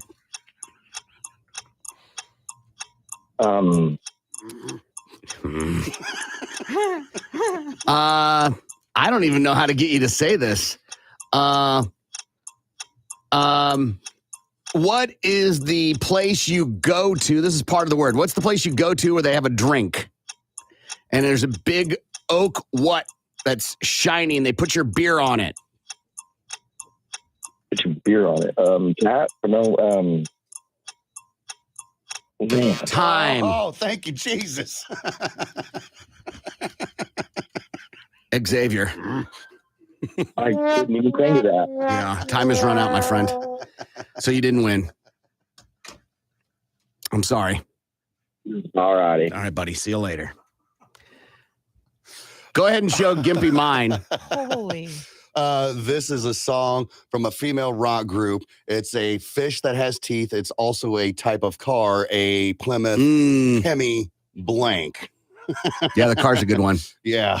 Barracuda. Barracuda's the name of it. Yeah. Whew, two tough ones right off. Yeah. the top. All right. So Gimpy, the song is Kiss Chrissy Teigen's a great connection. He's written a ton of those songs. One of the lyrics that I just know because my wife loves this song is "What would I do without your smart mouth" or something like that. So that's not the chorus. No, Yeah. But there's there's like the first line. It's he's a fantastic singer. Yes, and piano player. Yes, musician all around. Yes, and a judge on the. He was a coach on The Voice. Incredibly patient and tolerant man. Mhm. Yes, amen to that. But to try and get him to say the word, this is a device used to maybe puncture a hole in something before a nail. That's yeah. An all right? A pokey thing. Blank, you, blank, and Dupree. Right. We can't say you because Yes, you can. All of me. Oh, okay. Not all of you. All of you. That's part of the chorus. That's part of the chorus. God, Yeah. I'm ripping that card. Yeah. So me, all, and then of.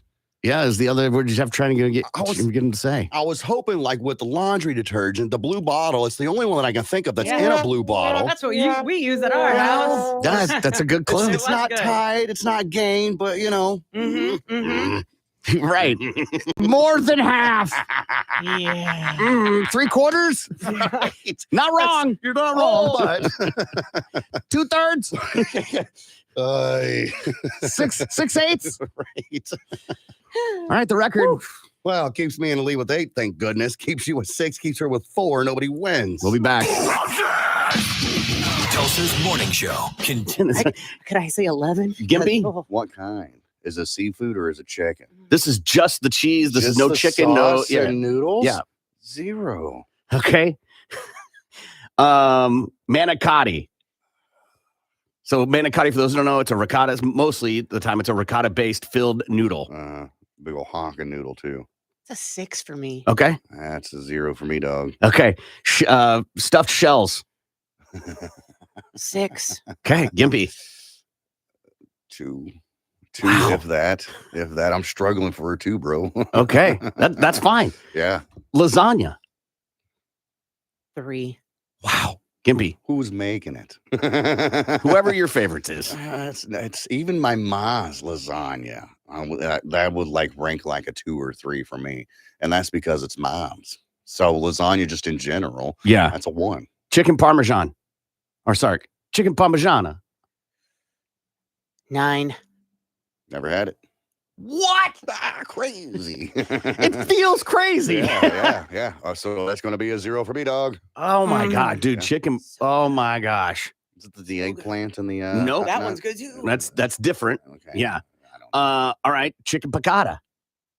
Chicken piccata is the lemon chicken. I know. It's lemon. Yeah, 7. That's 0.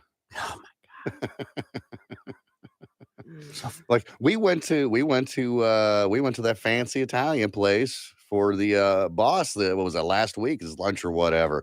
And I'm looking at the menu, I was like, Mondo's great Italian restaurant. Mondo's, I respect them and what they do. It's just Italian is not for me. I'm like, I don't know what to get. Everything on the menu had either mushrooms or lemon on it. And I was just like, what's this stuff with the shrimp? Sounds good. I'll eat the shrimp over the noodles, which is exactly what I did. I mean, I wanted to see. All right, so let's just go with a couple things here because I'm trying to find fried mozzarella. I mean, that's just deep 10. fried cheese. But even then, I want to give it like a 4. Calamari. 10. Calamari. I'll go ahead and give that like maybe a 6 or something because I've had calamari at other places that's not Italian food. Bruschetta or bruschetta. 10. Was that the fancy bread?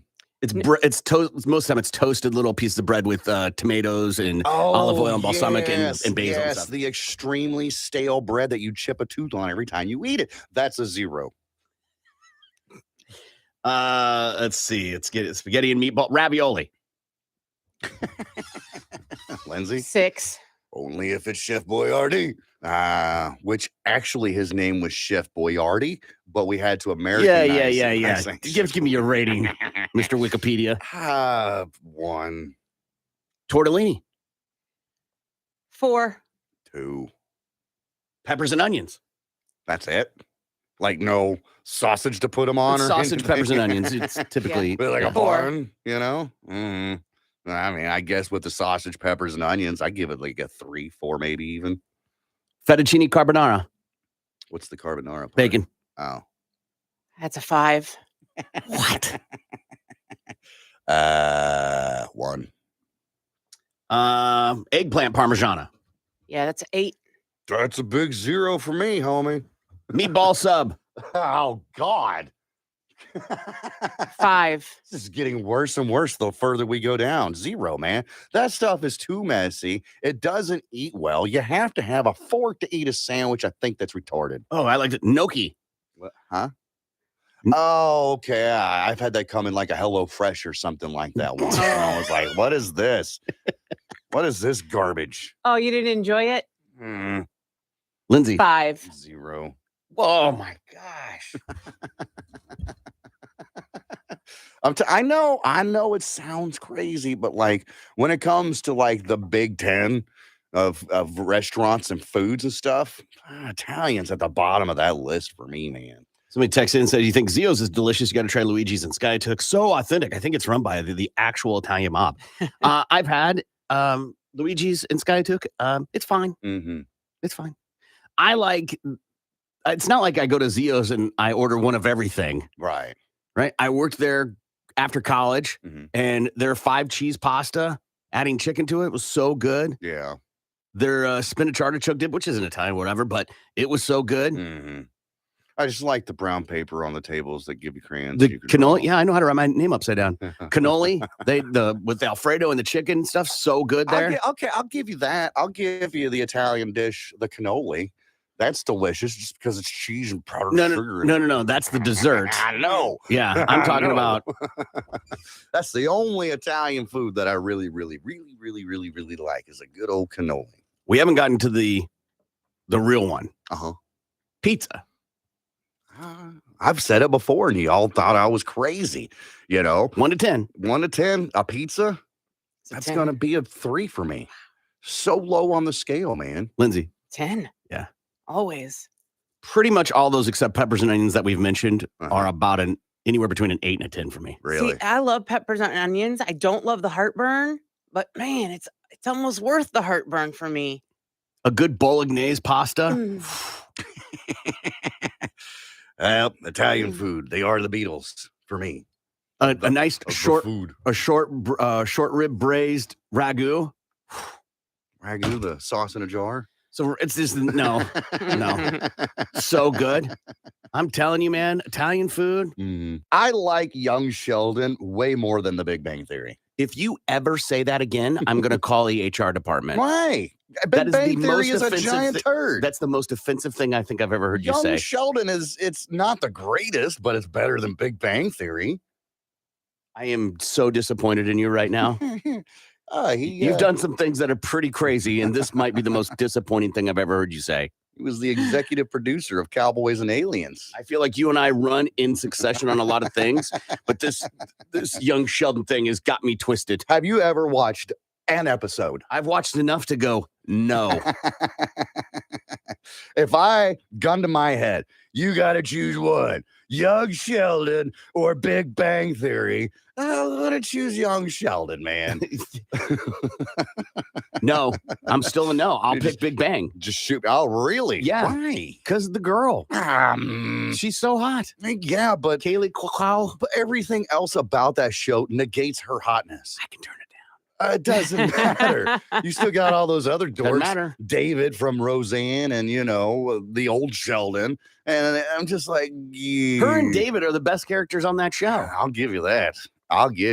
But for the most part, the show is. By the way, there's some people right now just so twisted up. I didn't pick the Bazing guy or whatever. Whatever I his don't name even know his name. I never watched either one of those. I find that shocking. Yeah. I pick Roseanne over either one of those. I figured you would be in that market there. Yeah. Mhm. I think you're off a couple decades with Roseanne. No, or the Connors. I'll watch the Connors over. Again, either I think the one. Connors came way late, like almost at the very end Oh, Yeah. the Big Bang? of Big Bang. Yeah. Okay. And the other one that she was on with John Ritter. Oh, Yeah. Parents? No. Rules dating my teenage Yes, daughter, something yes. like that. 16 Nice. rules to dating my teenage daughter or Yes. something. Yeah. Yes. Had Peggy Bundy in it as well. Mhm. Yeah, I don't know that show either. Yeah, that one was good. Because she played the blonde daughter that you like from Yeah. Big Bang. She played his daughter on that. 8 Simple Rules was the Yes, name that of was it. it. And I had to check it. That was a good 16. series. That was a good 36 series. rules. It was. How many rules you need to date your teenage daughter Yeah. is, arbitrary. This Infinite. guy needed 8. I need like 32. 8. What were the rules of the show for dating the I daughter? don't think they ever said. I don't either. Oh, come I on. don't think they ever said. Come on. No, I don't think they ever did. There had to have been. There had to have been rules, right? Surely. All right. Here we go. All right. You found it. Yeah. Okay, so then it had to have been There widely actually known. were. There's a wiki here, so give me just a minute Okay. because it says something like bring her home before midnight or something like that. To me, if you name a show that, it's gotta. There better be at some point you play that out, Mm. right? Right. Smallville, the TV show Smallville took place All right. in Smallville, right? Sure. Roseanne, it was about Roseanne, Mm. right? They had to rename it the Connors because Roseanne wasn't on it anymore. right. Like, you can't get in here, you racist bitch. All right, so here's the rules. 8 simple rules for dating my teenage daughter. From the show. From the show. Okay. Use your hands on my daughter and you'll lose them after. That's rule number 1. John Ritter is hardly that guy. Right? Really. He might be the nicest character ever on any show, ever. But that's what they want us to believe. I think only What? one time he played a character that was really bad, evil. Okay. He mostly was the good golly gee guy. Wow, even on Problem Child, he was Yeah. that good. Yeah. He was like, he could have been on the SNL. Like he was a, what do they call it when a comedian, they like hurt themselves and stuff like that? He's that type of comedian. Okay. Like Chris Farley was, Chris where Farley, he'd fall over on tables and it wouldn't bother him any at all. Yeah. But that's what they want you to believe. Maybe deep down inside, he's really just a mean Sure. asshole. Who he is off screen is, but we're talking about the character. Well, that's what I'm talking about. The character is like, oh, we're such a nice guy or whatever, 99% of the time, but you get that 1% that's never shown. But you know, it's kind of like when Kevin Hart threatens you, you go, come on, man. Yeah. You don't know he's this badass muscle guy. right. Right? All right. So number 2, you make her cry, I make you cry. Again, not on brand with John Ritter. Number 3, safe sex is a myth. Anything you try will be hazardous to your health. That's just bad parenting. That's just, they're going to have sex, right? So now you're turning them away from practicing safe sex. Right now they're going to do it just to spite you, Dad. Well, it's not safe. He's going to raw dog it just to spite your dad. God, that word is so awesome. I hate it and love it at the same time. All right. So number 4, you're looking at bring her home late. There's no next date. Notice how everything rhymes with these rules. That's on John Ritter brand. Yeah. Number 5, if you pull into my driveway and honk, you better be dropping off a package because you're sure not picking up anything else. Who delivers stuff to your house? Who delivers stuff in honks? I don't know. No one. Usually they knock UPS? on the door. No one. Ring a doorbell. For us, something like DoorDash? Right. Domino's in the time like that? No, that's not a Sure. thing. It says alternative rule number 5, only delivery men honk, dates ring the doorbell once.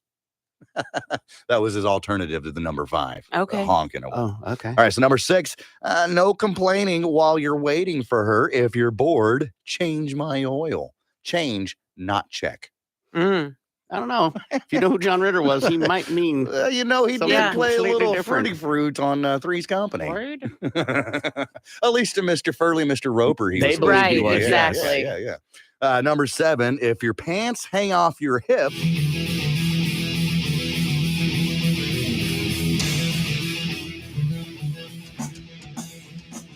Good morning. It's the Big Mad Morning Show, 918-460-KMOD. You can also text BMMS and then what you want to say to 82945. We're qualifying coming up for golf and beer for a year. And we're going to do listener emails, but first we got to see what Gimpy has in his 4x4. Well, Coleman, it says here that Microsoft is to pay $20 million for collecting children's data. The FTC, Federal Trade Commission, announced the settlement yesterday after accusing the tech company of taking info from kids who signed up for an Xbox gaming account without getting their parents' consent. Microsoft will have to put stronger protections in place as part of the settlement. By the way, they're worth $2.5 trillion.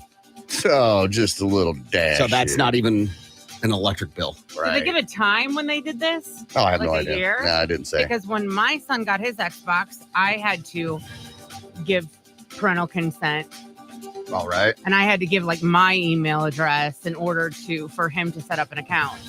Yeah, I don't know. It didn't exactly Interesting. say anything about that, but I'm sure you could, I don't know, Google it and find out.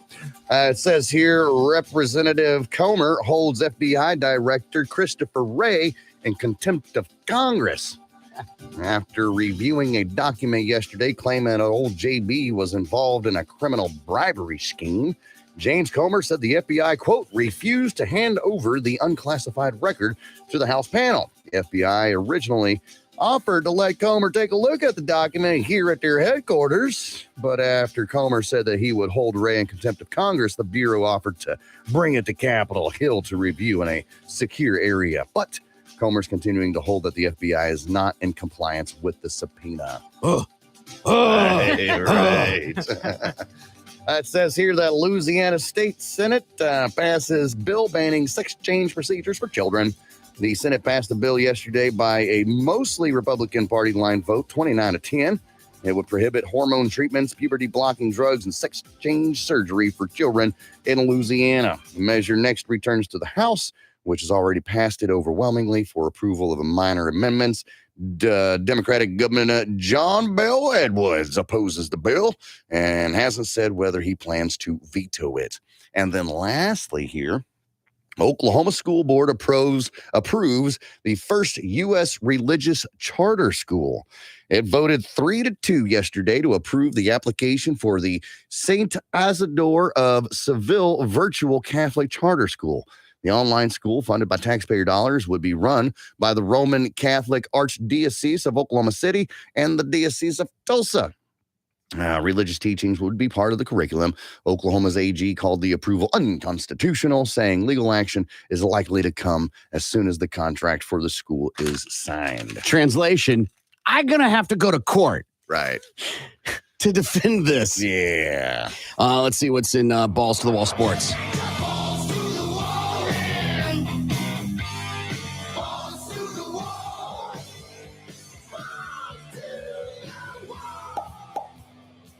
Tiare Jennings doubled in the ninth inning to score 2 runs, leading the top-seeded Sooners past number 9 Stanford 4-2 yesterday for a shot at their 3rd straight Women's College World Series title.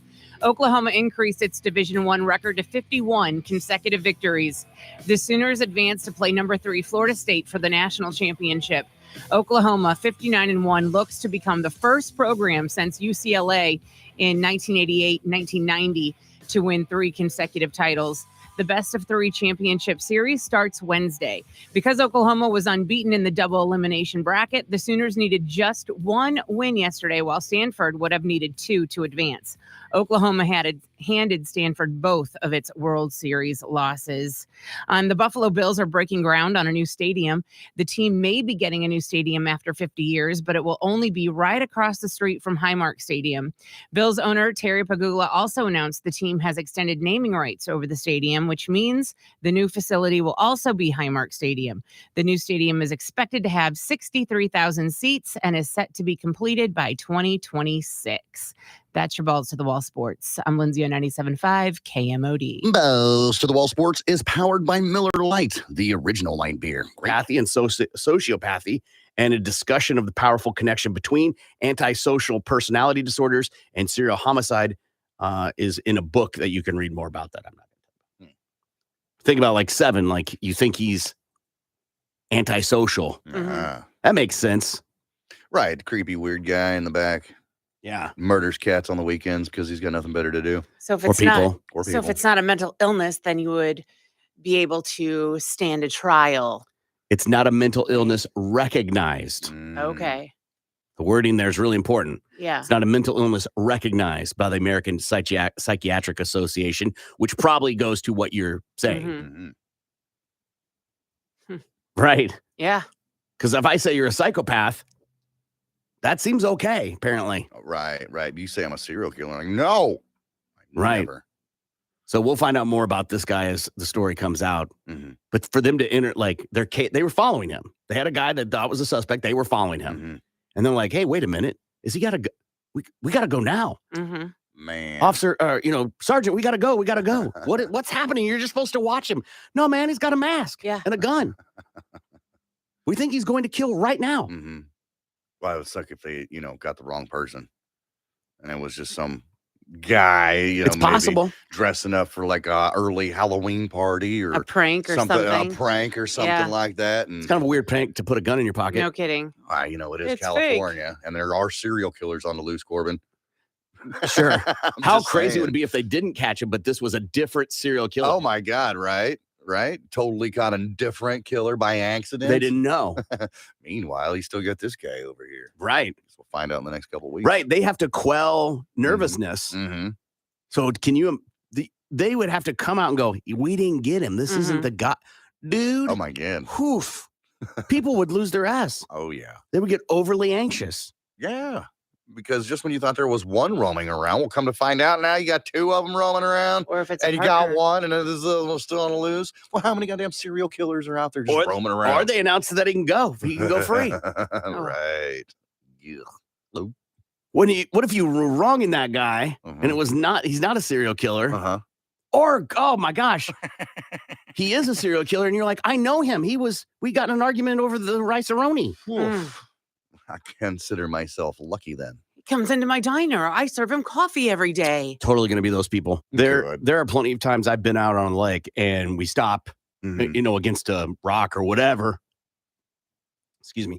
And people get out and climb and then jump while we're waiting. I'm like, you're crazy. Even just that water enema. No thanks. The water going up, that hurts. I don't Does think that that's happen? ever actually Yes. physically happened to I don't me. know if that's a thing. I've jumped Yeah. off of a lot of things and into some bodies of water, but that thing's pretty well watertight. It's painful. Huh. I don't know if I've ever heard this happen. That's fascinating. Yeah. So you've jumped and received a rather substantial amount of water into your body. Yeah, it hurts. It hurts. It happened when we went to Skytook and we jumped off of the little cliffs, and it happened to my husband, and he said it was very painful. It happened to me when I jumped, and then when I landed, I got the biggest welt and bruise on the side of my leg. Well, And what all does the that way have up to do my with the hip. water? It all hurts. So hitting the water hurts. Yes. Okay. You know what an Yes. enema is, right? Yes. What is an And enema? that- I when need the to, water hold on. shoots up? Hold on. Yes. What is an enema? The water entering Your butt. your butt. Yes. Uh-huh. Okay. But Mhm. Because you're talking about a couple different things. Mhm. And I just want to make sure we're understanding your story Mhm. correctly. Because you're talking about bruises and the water hurts when you hit it. Mhm. That I'll agree with 100%. Yes. But an enema, water entering your butt, Uh-huh. that's a new story to me. I've never heard of such a thing. And you're saying you and your husband, this has happened to you. Mhm. Mhm. Yep. Hit the water just right. That's what happens. Are you sitting as you jump into the water? Yeah, right. And pushing out? You land. Would you land just? Yes, exactly.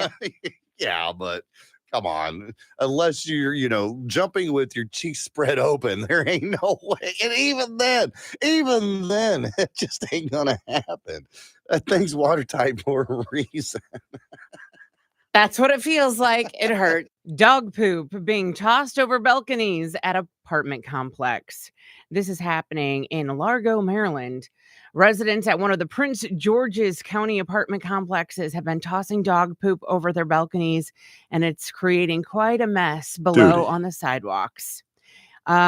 So residents are unhappy, and apparently there's a lot of people that are trying to move into these apartments and instantly turned off because they're stepping on the sidewalks trying to look at apartments and stepping in poop. Oh, well, look where you're going. Right. BB Stokes Davis is a realtor who works at one of the businesses attached to the building, and she says when we have customers coming in, there's dog poop all up and down the sideway. We talked to the resident manager out here about it, and they didn't get it cleaned up. They said they was going to, put that guy out there who's above our property, but nothing's been done about it. Poopy scoop. Davis says residents have been dumping dog poop over their balconies and it's landing on the awnings and ultimately on the sidewalks. It was all down doors and everything, she said. I'd go in the front door because I'm not going to put my hands on dog poop. Scoop dee whoop. We're told this is a reoccurring issue over the last year. The resident manager told their local Fox station tenants have been warned not to dump their dog feces over the balcony. Oh, have they? When it happens, they say the resident management team has cleaned up the problem. Well, not really, Poop. because it's still happening. I mean, it's got to be one person. It's not a movement. Right. I mean, it is a movement. Yeah, thank you. For someone. Yeah. Right. But it's not like the entire apartment complex is banding together and be like, we just throw your poop over the balcony and Yeah. onto the awning. Where Right. it's happening, put a deer camera up. It's that easy, man. Yeah. Find out who done it. And Yeah. then be like, hey, pick up your crap. Yeah. Literally. Yeah. That's gnarly, dude. Yeah. I actually, I will forgive the occasional, I'm not picking up dog poop when you're walking your dog or whatever, right? Right. Overall, you should. Absolutely. But you forget a bag, you're in a rush, whatever. Mhm. But this is gnarly, dude. Like you're deliberately, intentionally making it someone else's problem. Absolutely. Yeah. Just being lazy. Yeah. No, you aren't being lazy. You are taking energy Right. and throwing it. You're not picking it up. Right. You're going out of your way, opening a door, a window, and heaving feces through it. Well, I think what's probably they're just Seem letting right. their dog go on their own balcony, Mhm. and they don't want to be in on their balcony because that's where they like to go sit and enjoy their coffee or whatever. So they just throw it off their balcony. I kind of interpreted that there was somebody throwing it because if it was on the balcony, I feel like they could narrow it down to like Just a look up. few. Mhm. And that's possible too. You would think that they would go knocking on the doors like, hey, you need to, I know you got a dog in here. There's no dog. I Uh-huh. just sit there, Mhm. make my maintenance guy sit there and film it. Mm-hmm. That's what you're doing today. Right. Yeah. You're gonna catch the poop tosser. Yeah. That's your job today, Franklin. Yeah. Right. You're going to be the one who's going to be out there all day just waiting for someone to heave Right. crap over the edge and get them. Right. So wait, I don't have to go mow lawns or paint apartments or go into someone's apartment to fix a water heater, nothing like that. Nope. Nope. You're just okay. Yeah. Except if you've never been on a stakeout, Oh my god. it sucks. It'd be brutal. You're like, Right. And sorry. by that time, you dozed off. Somebody's done throwing turds back on the balcony, the overhang and whatever. You missed your opportunity. God damn it. I'll be back out here tomorrow to try to catch him. Walt Disney World employee arrested for upskirt videos. So there's a dude, he's 26. His name's Jorge Vega, and he works at the Doc Ondar's Den of Antiquities at the Star Wars Galaxy Edge at Disney's Hollywood Studios. Apparently, this cat was caught by another employee taking a video. It was up the skirt of a young 18-year-old woman who was there shopping for lightsabers with her boyfriend. Yeah, he got a girlfriend. Anyhow, that's a different story. So the employee goes and tells the manager. Manager calls the cops. The cops come out and they talk to Jorge. And Jorge's like, yeah, man, I've been doing this for like 6 years. I've got like over 500 videos on my phone. Here, you want to see some? And he ends up sharing some of the videos with the police. Anyhow, the woman, the 18-year-old woman, had no idea she had been filmed. Old Jorge told the police that he does this because they're hard to find on the internet and that My he uses goodness. them for gratification. Hey, he is an entrepreneur. Yes, he's helping out. He's providing a service. At Disney, we want go-getters, Yeah. solving problems. Yeah. Well, Jorge got popped for being 8-460-KMOD. You can also text BMMS and then what you want to say to 82945. Good morning, Lindsay. Good morning, Corbin. All right, so we have got your clutch tickets and special guest Giovanni and the hired guns. You can win them, or you can win them at 7:30 again tomorrow, or you can go nay, and nay. oh no, we're not here. So go online and sign up to win at KMOD.com. Good morning, Gimpy. Good morning, Corbin. Hey, join me for Rumble and Roll this Thursday. It's the annual motorcycle parade to benefit the Make-A-Wish Foundation. In fact, at 9:30, we'll have a couple people in to talk about that. They can give you more details than I can. Congratulations to Chet Bates of Tulsa. Chet's qualified for golf and beer for a year. We're qualifying people every hour to win a case of Corona Premier Light Beer and a round of golf for two at Birdie Bay every month for the next 12 months from Corona Premier Light Beer in Birdie Bay, where it's always good golf weather. Make sure you look them up online. All right, listener emails. You can always email us, show@kmod.com. Show@kmod.com. We read your email on air and then get some advice. And today's email says, when I was younger, I met this woman. She not only taught me about sex, but everything I know today. As time went by, we went our own ways. She went on to get married and have kids, me as well. I've lost track where she is, but recently found her online. I wanted to send her an email to thank her for the role she's played in my life. She played a part in making me the husband I am today. I'm worried if I send the email, she'll think I'm trying to rekindle something, or worse, my wife finding it and feeling betrayed. Is sending an email thanking them betrayal, or could it be interpreted as flirting? It's a slippery slope. Hello, Mrs. Robinson. Well, Miss Robinson was an older lady. Yeah, Right. He just said he met her when he was younger. but didn't say how old she was. Right. Maybe she was an older woman. Yeah, so finding people on social media happens a lot just through the algorithm of like Mhm. bringing people up that you're like, I haven't thought about that person forever. Yeah. Right. Facebook's made it easy for us to do that. Yeah. Mhm. And it seems like they did have some sort of relationship. I think he made it quite Yeah. clear. Yeah. So, it could stir up a whole can of worms, open a whole can of worms. Writing notes to people. Mhm. It's an interest, and you're worried. Right. So that tells me that, like, it's one of those things. If you know. You know what I mean? Yeah. It's like You know. you've got that feeling deep down inside that this isn't right. Then you already know the answer. You're just looking for somebody else to give you the answer that you're wanting. We'll get some reinforcement. Okay. Yeah. Yeah, sure. I think, but who doesn't want to say to somebody, thank you? Mhm. I don't think Right. people do that enough. No, you are absolutely right. But it's one thing to like tell somebody, like maybe you had a teacher or somebody. You're like, thank you for the influence you played in my life. I just did that recently. Yeah. My advisor retired, Mhm. and he'd been there a long time. And I sent him a note, just, pretty long, actually, just accounting for all the times that he helped me and guided me and Mhm. was like a father figure. We just lost this lady who was like the matriarch of the radio station, the college radio station. Right. She oversaw it. She just died recently of cancer. And I just think it's important to say thank you to people. Yeah. Absolutely. There's one thing for like a teacher, but a former lover, that's where it comes into, a real sticky situation. Feels different. Yeah. And, Well, what's the difference between that and I can be friends with my exes? I personally have never been that way. I think as soon as it's done, it's done. You cannot and should not be friends with your exes.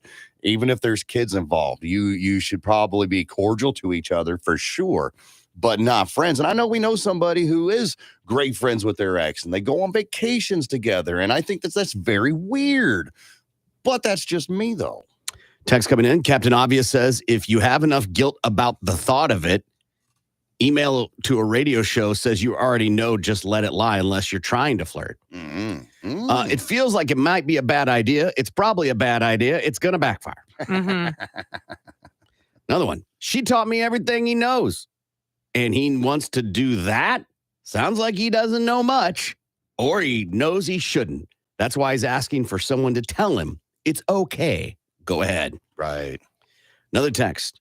Just leave it alone, homie. Why mix the pot? Yeah. That's funny. It's she taught me everything I know.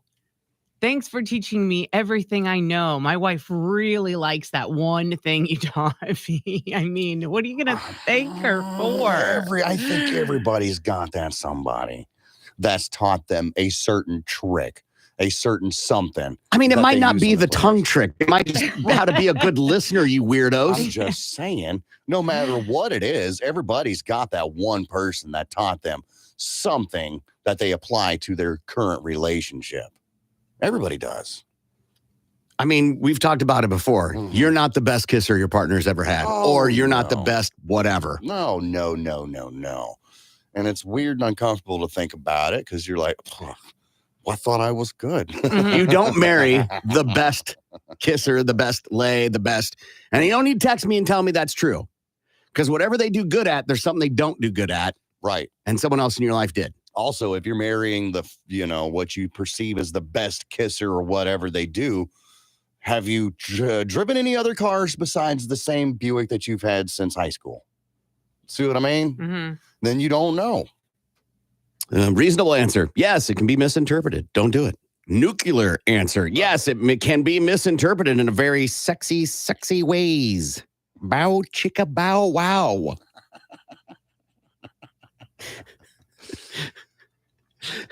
He's not wrong. He's not wrong. How do you make it true? Can you put together a thank you note that doesn't sound flirtatious?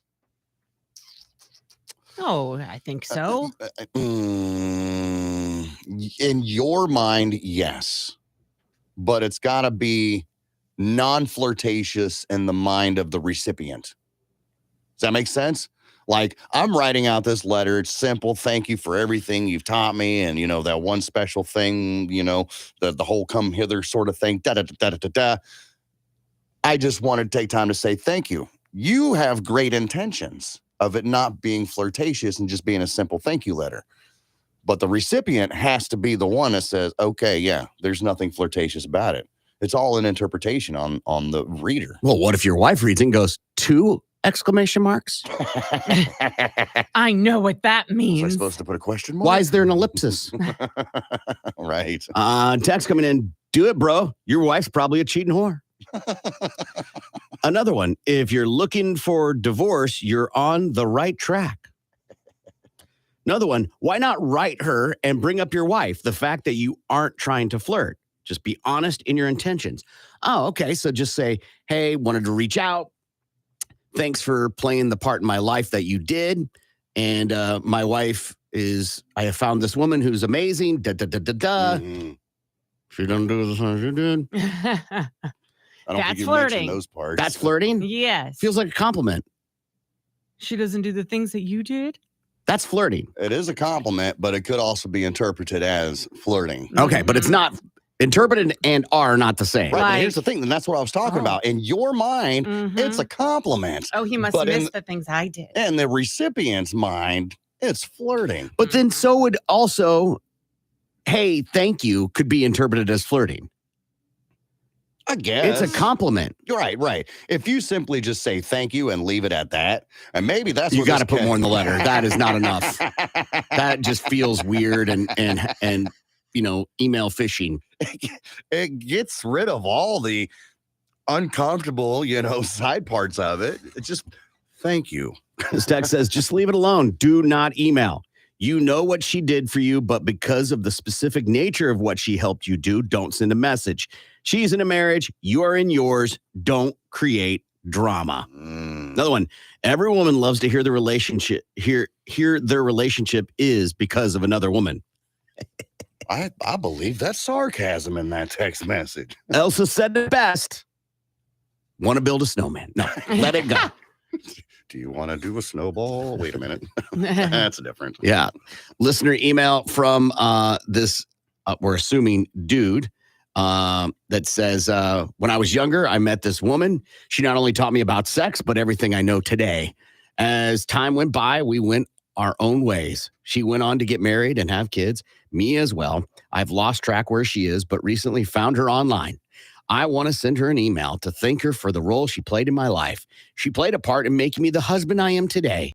I'm worried if I send the email, she will think I am trying to rekindle something Or worse, my wife finding it and feeling betrayed. Is sending an email thanking them betrayal, or could it be interpreted as flirting? Lindsay. It could be interpreted as flirting. You can open up a whole can of worms. You feel that it's bad, so it probably is. Don't do it. Better to be safe than sorry. Yes, you found her online because you were looking for her. That's why you found her. Right. Didn't we talk about the algorithm? Yeah. You don't believe in that? You're looking for trouble is all I'm saying. Stay away from trouble. You don't need it in your life. And maybe she doesn't want you in hers. Maybe she didn't want you finding her. You know, she don't need that smoke in her marriage either, bro. So leave it alone. Gimpy. There is no could it be interpreted as flirting. It's going to be interpreted as flirting on either end, your wife or the woman. Maybe not so much the woman, but most likely the other woman. Me personally, just let it go. Be thankful. Be thankful internally. Do not, and I repeat, listen to me carefully, do not ever audibilize those thoughts. Somebody texted in, and it's where I'm at, is change the characters. Okay. You find an email from your wife to a man that taught her everything. Mhm. How would that feel? She's just trying to be thankful. And it's incredibly toxic to insert yourself into somebody's life that you haven't spoken to in years. Mm. Even if it's like, hey, I hope you're okay. Mm. That's toxic. Because it is a form of manipulation. They've moved. How do you know? You don't know where they're at. It's not like if you run into them, right? And you're like, hi, how are you? And leaving it at that and then sending something, unless you stalked them and did reconnaissance ahead of time. But to out of nowhere show up on their door, because I think social media is like being at someone's house. Like you're knocking on their door like, what's up? Yeah. I think that's really crazy. And I also like this. When you feel the need to do that, do something for your wife and then see if you need to do that. Okay. Thank your wife for something and then see if you need to do that. Thanks for nothing, bitch. Right. Thank you for kind of trying. Thanks for half-assing it. Oh. Because you got to water your own grass, man. Hmm. Before you try and see what's going on the other side of that fence. Just post it on Craigslist and miss connections. That's another thing, too. Write a letter, burn it. Yeah, I've heard of that. Just because you want to say thank you doesn't mean they want to hear it. Right. But it allows you to get it out, to get those emotions and that feelings out, and then nobody will ever catch it unless you don't put the fire out completely and they find a nice little piece of corner that says, you taught me things that nobody else ever had. There's some good text coming in. What is the end game here? Yeah. Right. What's the end game? What's the plan? Mm-hmm. She replies back and suddenly gets all fatal attraction on you. Oh, God. Right. This is where the DEF in life comes into play. Yeah. Or worse yet, she probably doesn't even remember you. How bad would that sting? Oh, God. You put this person on a pedestal for what they've done in your life, and then they're like, who dis? Right. Yeah. I don't remember you. Mm-hmm. Oi. Yikes. Crushing. Gimpy and I use this phrase a lot. Careful what you ask for. Right. You might just get it. You don't want none of that smoke, like Lindsay said. All right, we'll take a break and we'll be back. The Big Mad Morning Show. You can 10. You can say 10. Could I say 11? Gimpy? Oh, What kind? Is it seafood or is it chicken? This is just the cheese. This is Just no the chicken, sauce no and noodles? Yeah. 0. Okay. Manicotti. So manicotti, for those who don't know, it's a ricotta. Mostly the time it's a ricotta-based filled noodle. Big ol' honking noodle too. it's a 6 for me. Okay. That's a 0 for me, dog. Okay. Stuffed shells. 6. Okay. Gimpy. 2. Wow. If that. I'm struggling for her too, bro. Okay. That's fine. Yeah. Lasagna. 3. Wow. Gimpy. Who's making it? Whoever your favorites is. It's even my ma's lasagna. That would like rank like a 2 or 3 for me, and that's because it's mom's. So lasagna, just in general, Yeah. that's a 1. Chicken parmesan. Or sorry, chicken parmigiana. 9. Never had it. What? Crazy. It feels crazy. Yeah. So that's going to be a 0 for me, dog. Oh my God, dude. Yeah. Chicken. Oh my gosh. Is it the eggplant and the? Nope. That nut? one's good too. That's different. Okay. Yeah. I don't know. All right. Chicken piccata. Chicken piccata is the lemon chicken. I know. It's lemon. Yeah, 7. That's 0. Oh my Like we went to that fancy Italian place for the boss that what was that last week, his lunch or whatever. And I'm looking at the menu, I was like, Mondo's great Italian restaurant. Mondo's, I respect them and what they do. It's just Italian is not for me. I'm like, I don't know what to get. Everything on the menu had either mushrooms or lemon on it. And I was just like, what's this stuff with the shrimp? Sounds good. I'll eat the shrimp over the noodles, which is exactly what I did. I mean, I wanted to see. All right, so let's just go with a couple things here because I'm trying to find fried mozzarella. I mean, that's just deep 10. fried cheese. But even then, I want to give it like a 4. Calamari. 10. Calamari. I'll go ahead and give that like maybe a 6 or something because I've had calamari at other places that's not Italian food. Bruschetta or bruschetta. 10. Was that the fancy bread? It's toast. Most of the time, it's toasted little pieces of bread with tomatoes and olive oil and balsamic and basil. And Yes, stuff. the extremely stale bread that you chip a tooth on every time you eat it. That's a 0. Let's see. Let's get it. Spaghetti and meatball ravioli. Lindsay? 6. Only if it's Chef Boyardee. Which actually his name was Chef Boyardee, but we had to Americanize Yeah. Give me your rating, Mr. Wikipedia. 1, Tortellini, 4. 2. peppers and onions. That's it. Like no sausage to put them on, It's or sausage, anything? peppers, and onions. It's typically With like a 4. bun, I mean, I guess with the sausage, peppers, and onions, I give it like a 3, 4, maybe even. fettuccine carbonara, What's the carbonara part? bacon. Oh, That's a 5. What? 1. Eggplant parmigiana, Yeah, that's 8. That's a big 0 for me, homie. meatball sub. Oh God. 5. This is getting worse and worse the further we go down. 0, man. That stuff is too messy. It doesn't eat well. You have to have a fork to eat a sandwich. I think that's retarded. Oh, I liked it. Gnocchi. Huh? Oh, okay. I've had that come in like a Hello Fresh or something like that once. And I was like, what is this? What is this garbage? Oh, you didn't enjoy it? Lindsay. 5. 0. Oh my gosh. I know it sounds crazy, but like when it comes to like the Big 10 of restaurants and foods and stuff, Italian's at the bottom of that list for me, man. Somebody texted in and said, you think Zio's is delicious? You got to try Luigi's and Sky Took. So authentic. I think it's run by the actual Italian mob. I've had Luigi's and Sky Took. It's fine. Mhm. It's fine. I like, it's not like I go to Zio's and I order one of everything. Right.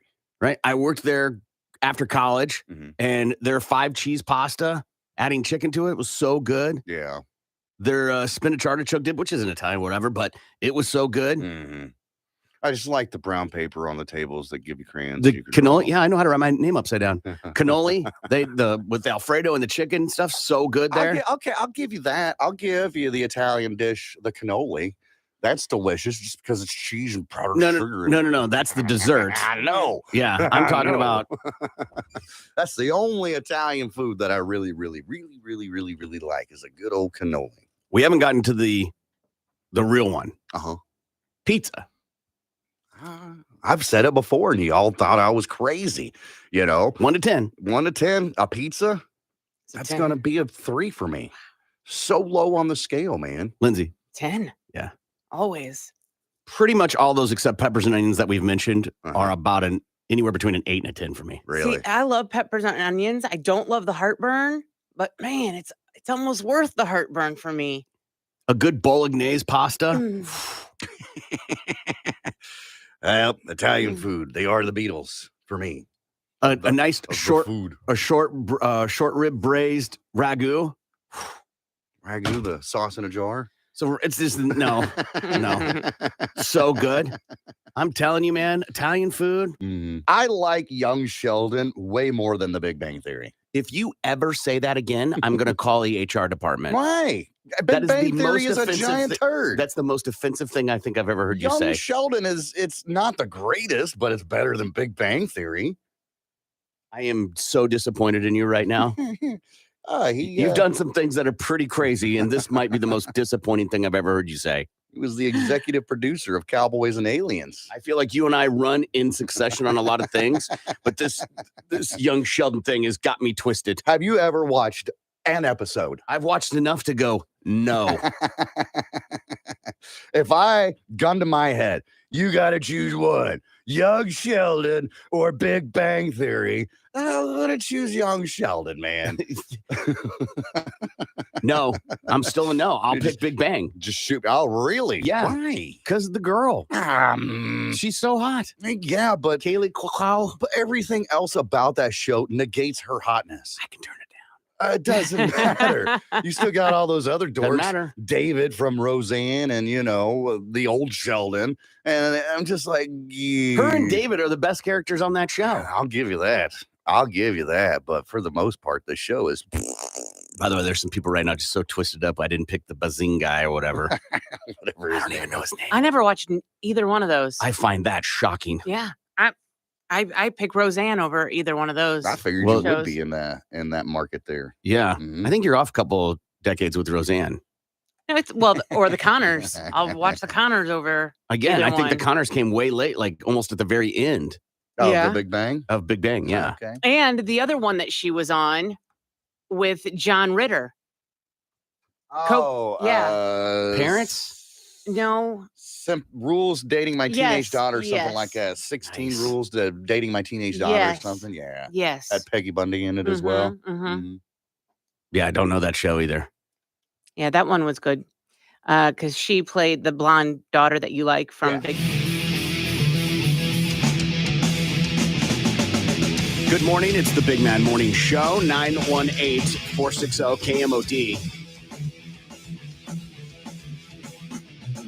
You can also text if you'd like, Bmms and whatever that is, to 82945. Right now we're doing listener emails. You can always email us, show@kmod.com, show@kmod.com. We read an email on the air and then get advice. This one's a little different. It says, last summer, my kids got bored by the 4th of July. By the time I ordered stuff for them to do, they were starting back at school and after school activities. What recommendations do you have to keep kids busy during the summer? Mow the lawn. Do all the yard work. It's one day. Yeah.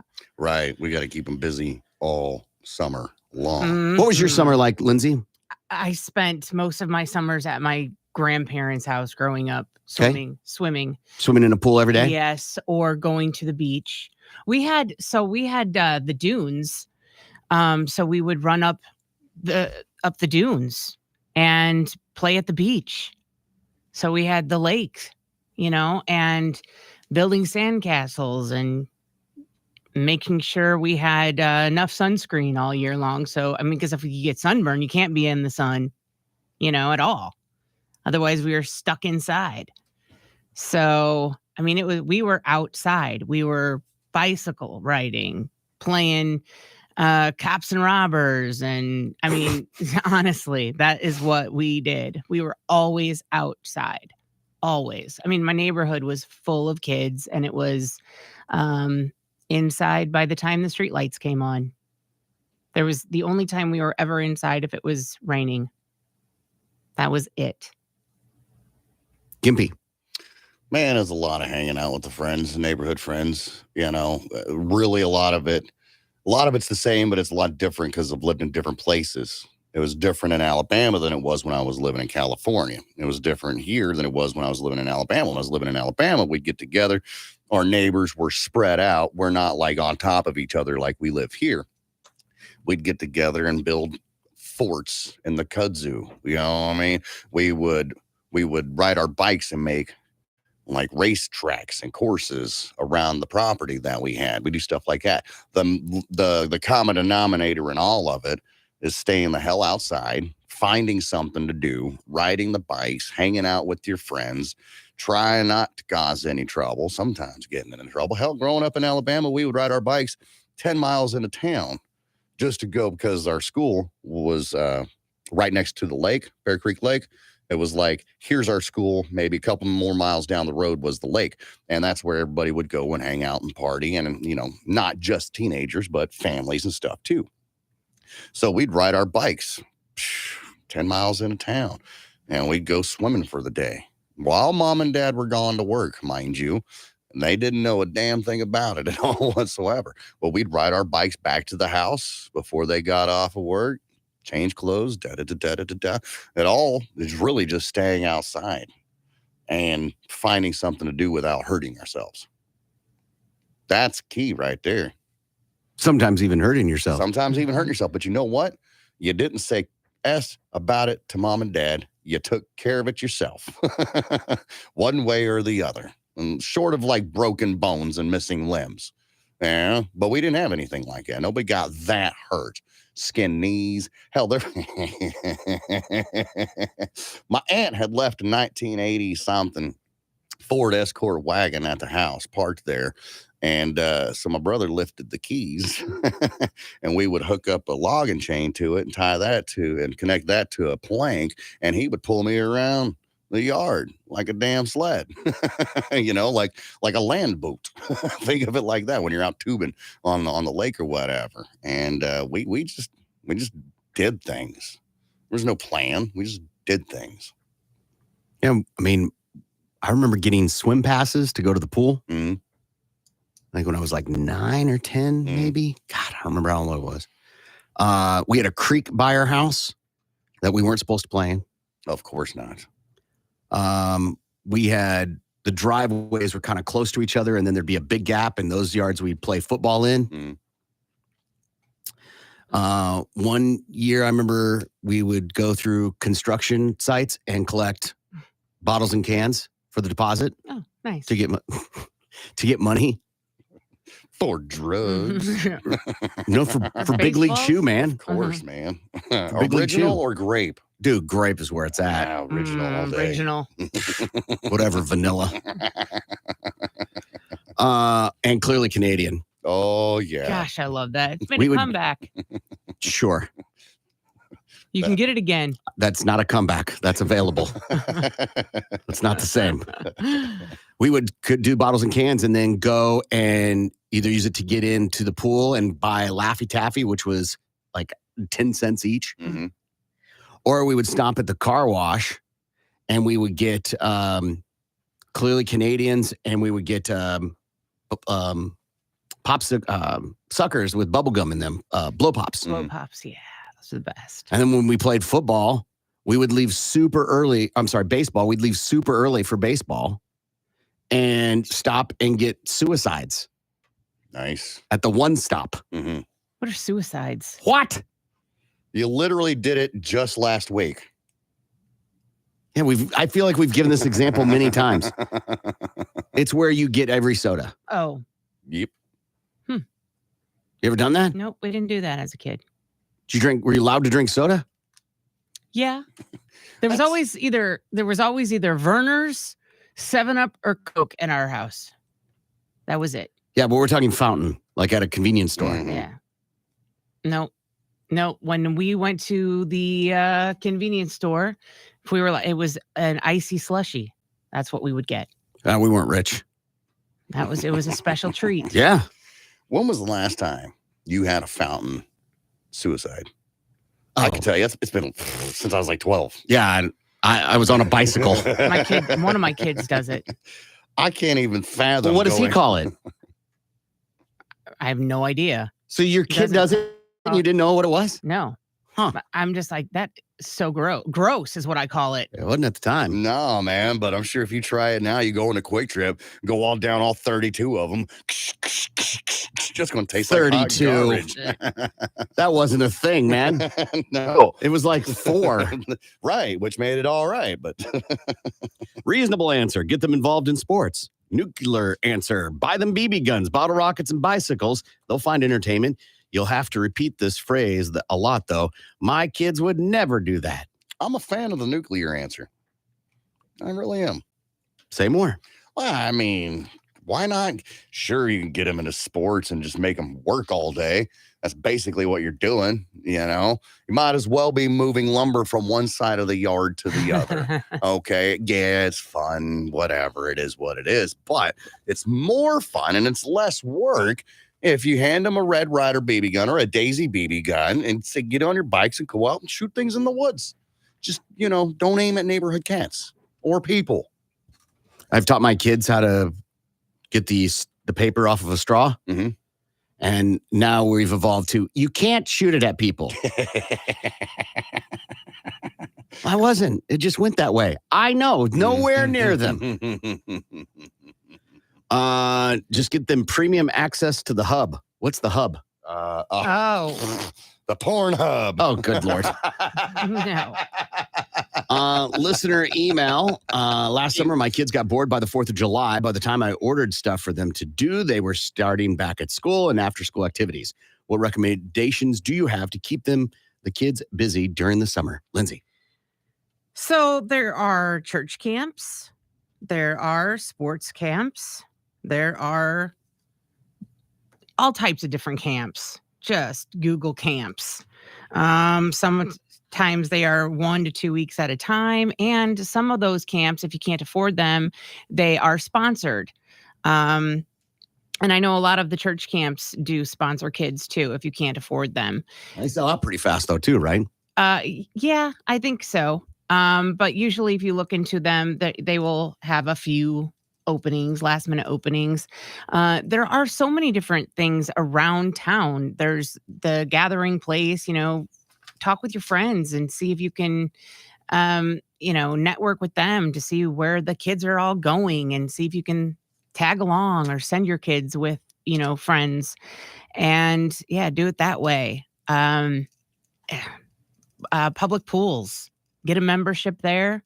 I think if you are a BA resident, the big old pool in Broken Arrow. Is that what it's called? I don't know That's what the big it's sign. called. It's a flashy sign. Yeah. It says big old pool in Yeah. Broken Arrow. Bop.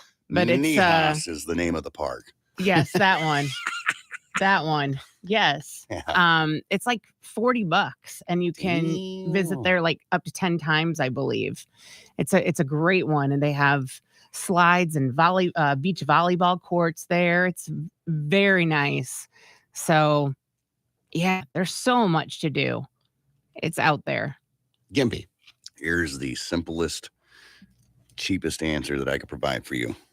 Get the hell out of my house until 6 o'clock tonight when dinner's ready. Mm-hmm. I don't want to hear a damn thing. I'm thirsty. There's a garden hose outside. It's hot. There's a garden hose outside.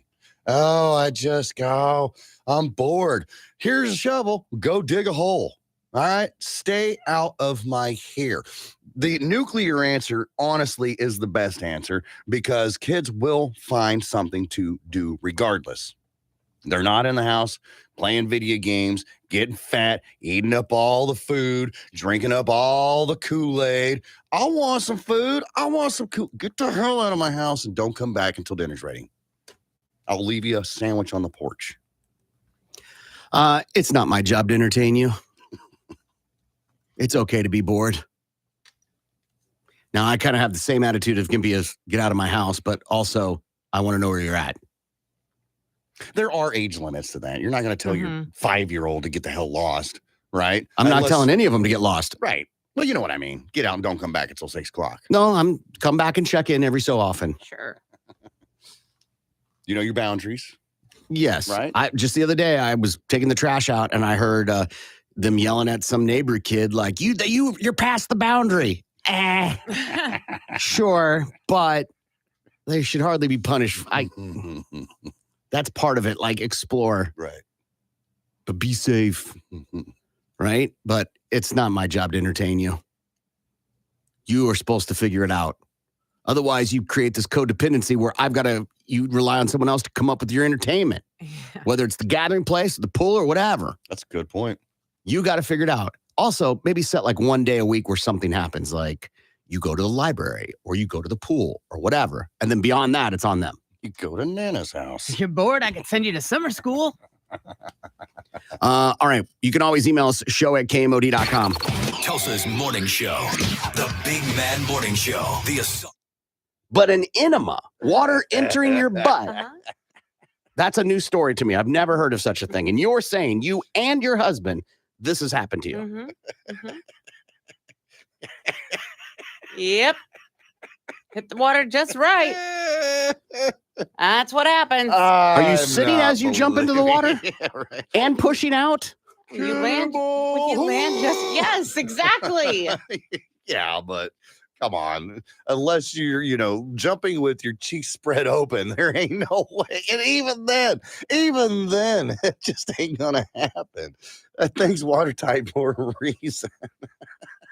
That's what it feels like. It hurts. I saw a Dallas Cowboy fan video from the other night when they lost, and he threw something, broke his TV, started punching his TV. It fell down, pulled out his gun, and started shooting the TV. Oh my goodness. And here's the thing about all that. They still lost. It didn't change anything. No. So now you're out of television. Yeah. And you discharged a weapon in city limits. Right. Yeah. That's a charge in itself right there. You're at a friend's house.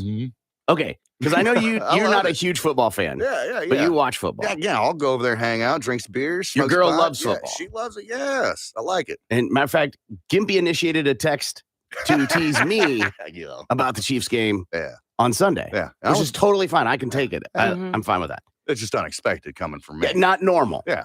But still awesome. Yeah. And so I'm like, hey, come over, watch the game. Okay, bet, man. We watched the game. Yeah, We got man. beers, whatever. We're having fun. The game goes south. Patrick Mahomes chokes.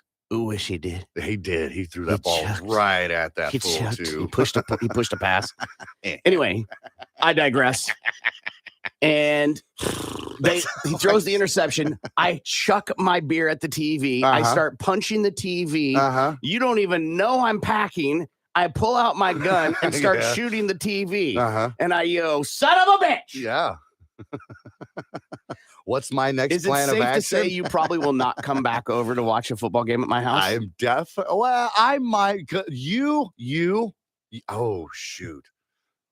Totally no, I'm care- not this is a coming back. Yeah, it's a pretty I'm not extreme coming violent back. situation for Yeah, a guy it who's not is. violent. For you. I was even to say, even if my best of friends did that, I'd be like, all right, I'll give you one more shot. If you pull out your gun a second time and start shooting a television over a goddamn football game, I am definitely never coming back. Not for football, not for Parcheesi, not for no goddamn win, lose, or I ain't draw. playing none of Monopoly that. with you, bitch. No, because I could be the television. I'm not taking that chance. I would give you one more opportunity, because you're not the guy that kind of, just flies off the handle like that. That's a one-off. If it happens, pretty violent. if it happens again, I'm like, all right, something's going on. Now, I'll tell you this. You pull out your gun, you start shooting a television, I'm not going to be sticking around for much longer. Right, the party is over. Pretty much. Even we're if the definitely- game, We're not at watching the halftime. second game. No. No. I gotta go. I got to go vacuum my lawn. See you in the morning. No. It's weird to see grown men get that angry about something they have no part in. Mm-mm. Right. Of other grown men playing a kid's game, getting paid a king's ransom Ain't that the to truth? get that mad. And I'm not saying you're not invested and you can't be a fan, Mhm. right? I get it. It's been your team forever. Right. You've been there for the ups and downs. But getting mad, I'll accept throwing a beer. Sure. That I'm like, yeah, emotions get the best of you. yeah, heat of the moment. Sure, why not?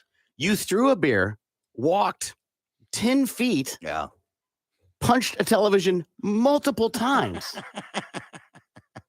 Then it fell. You then made a movement towards your waist, knowing what was there, Right. unholstered Uh-huh. or unwaistbanded, I guess, Right. Mhm. and then fired not once, not twice, not 3 times, multiple shots. You had plenty of chances as adult to control your emotions. Yeah. There is no way this individual that I saw in that video does not beat his wife. Oh, Exactly. Has to, man. That is, your ass is out of here. Go stay in a hotel. I think, okay, I love your thought. When do you do that?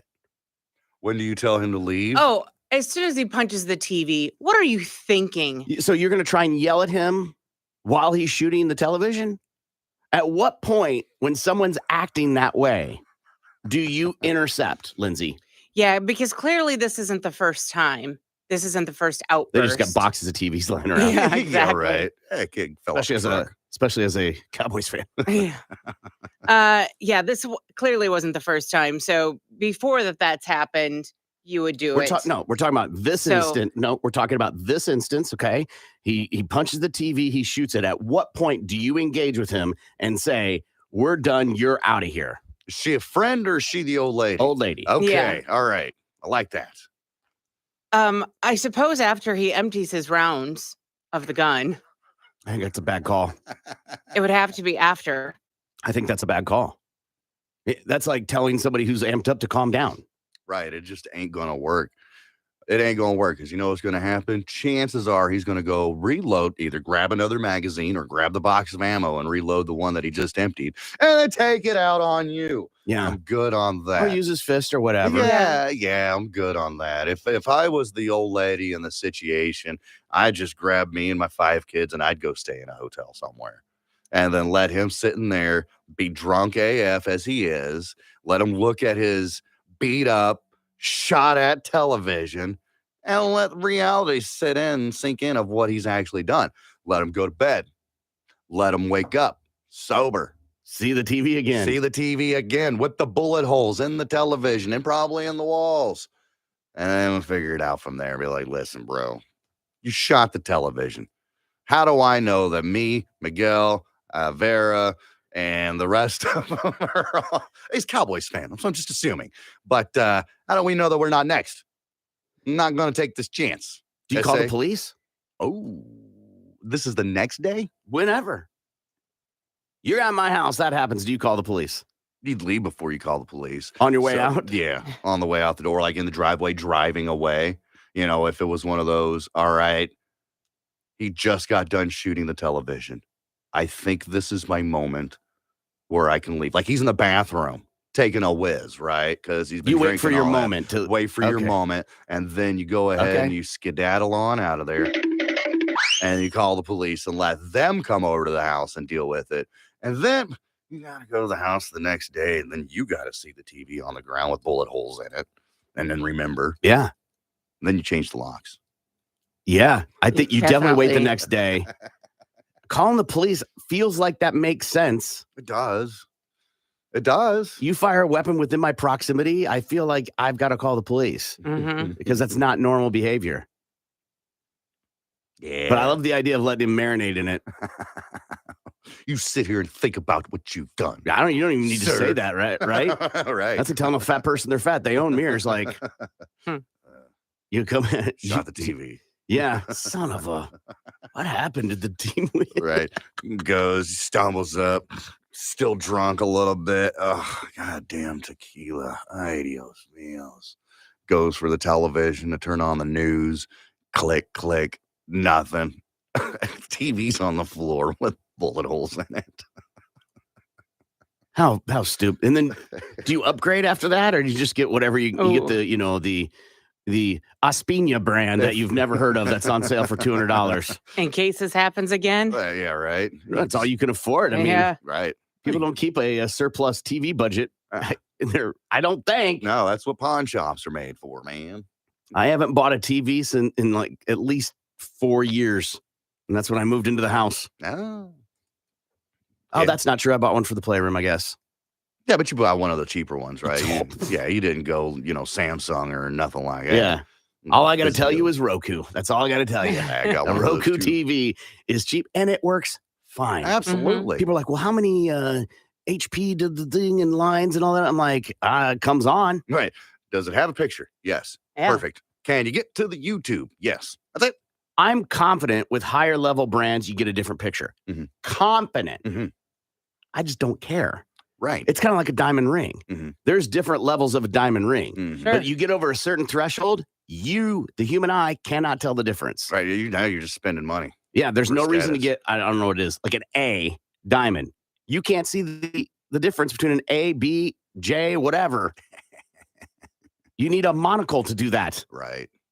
So it's same with TVs. I'm like, who cares? If it's going in a kid's room or like an outdoor TV, right there with you. If it's the main TV in the living room, though, oh, no. Oh, how about this? Someone's like, what if it's at your house? Like you invite me over to watch the game and I shoot the TV. There is so much going on in that situation. One, you owe me a new TV, brah. Two, we're not friends anymore. You can't shoot a Three, gun in my house. I'm Yeah. calling the cops immediately. And if you try to run off before the police get there, I'm telling them everything. I'm rolling right on over. I'm telling them everything about you. Because now you've destroyed my house. It's one thing to destroy your own property, but you come into my house and you start firing guns And why do you got to carry a gun to a watch party? Right. because you never know. Sure. Home invasions happen, Corbin. Sure.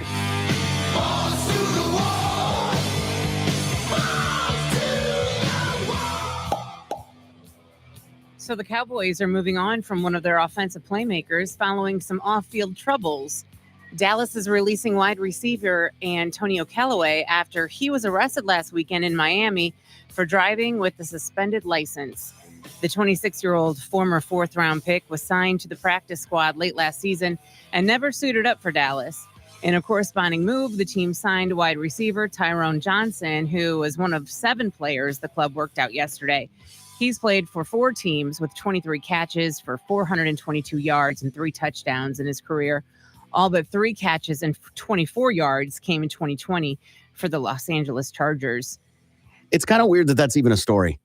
Well, it feels like this was just an excuse to get rid of him. Like he wasn't playing anyways, so this was just an easy way to get rid of him. Yeah, it's weird that they're announcing or it's even out there that a practice squad member got cut. Mm-hmm. Yeah, I guess. The 2024 College Football Hall of Fame ballot is being announced. The National Football Foundation released its list of eligible nominees yesterday, which consists of 78 players and 9 coaches from the FBS. Michael Vick, Terrell Suggs, and Larry Fitzgerald are among the candidates to be enshrined in Atlanta. All 3 are appearing on the ballot for the first time. Membership voting continues through the end of the month. And 16 teams remain in the race for the 2023 Men's College World Series title. The Super Regionals field has been set following the conclusion of the NCAA Baseball Championship Regional Round. 9 of the top 16 national seeds remain, with top-seeded Wake Forest leading the way. 6 programs from the powerhouse Southeastern Conference remain as Florida, LSU, Kentucky, South Carolina, Alabama, and Tennessee were able to win their regional and advance. Duke, Indiana State, Oral Roberts, Oregon, Southern Miss, Stanford, TCU, Texas, and Virginia are all still vying for the national championship crown. And that is your Balls to the Wall Sports. I'm Lindsay on 97.5 KMOD. Balls to the Wall Sports is powered by Miller Lite, the original light beer. Great taste, 96 calories. More of the Big Man Morning Show is next. Our restaurant. You know who I am? Right. No, but like in a joking matter. Telling a story? Yeah. For sure. You know who I am? No, you're right. Come on. And I've been with people that have said it and it makes me cringe. Like where they've said, "Do you know who this is?" I'm like, "Don't do that. Don't do that." Next couple are going to sting. It is what it is. Oh, that's my fave. That is my absolute fave. I will validate that is annoying to hear.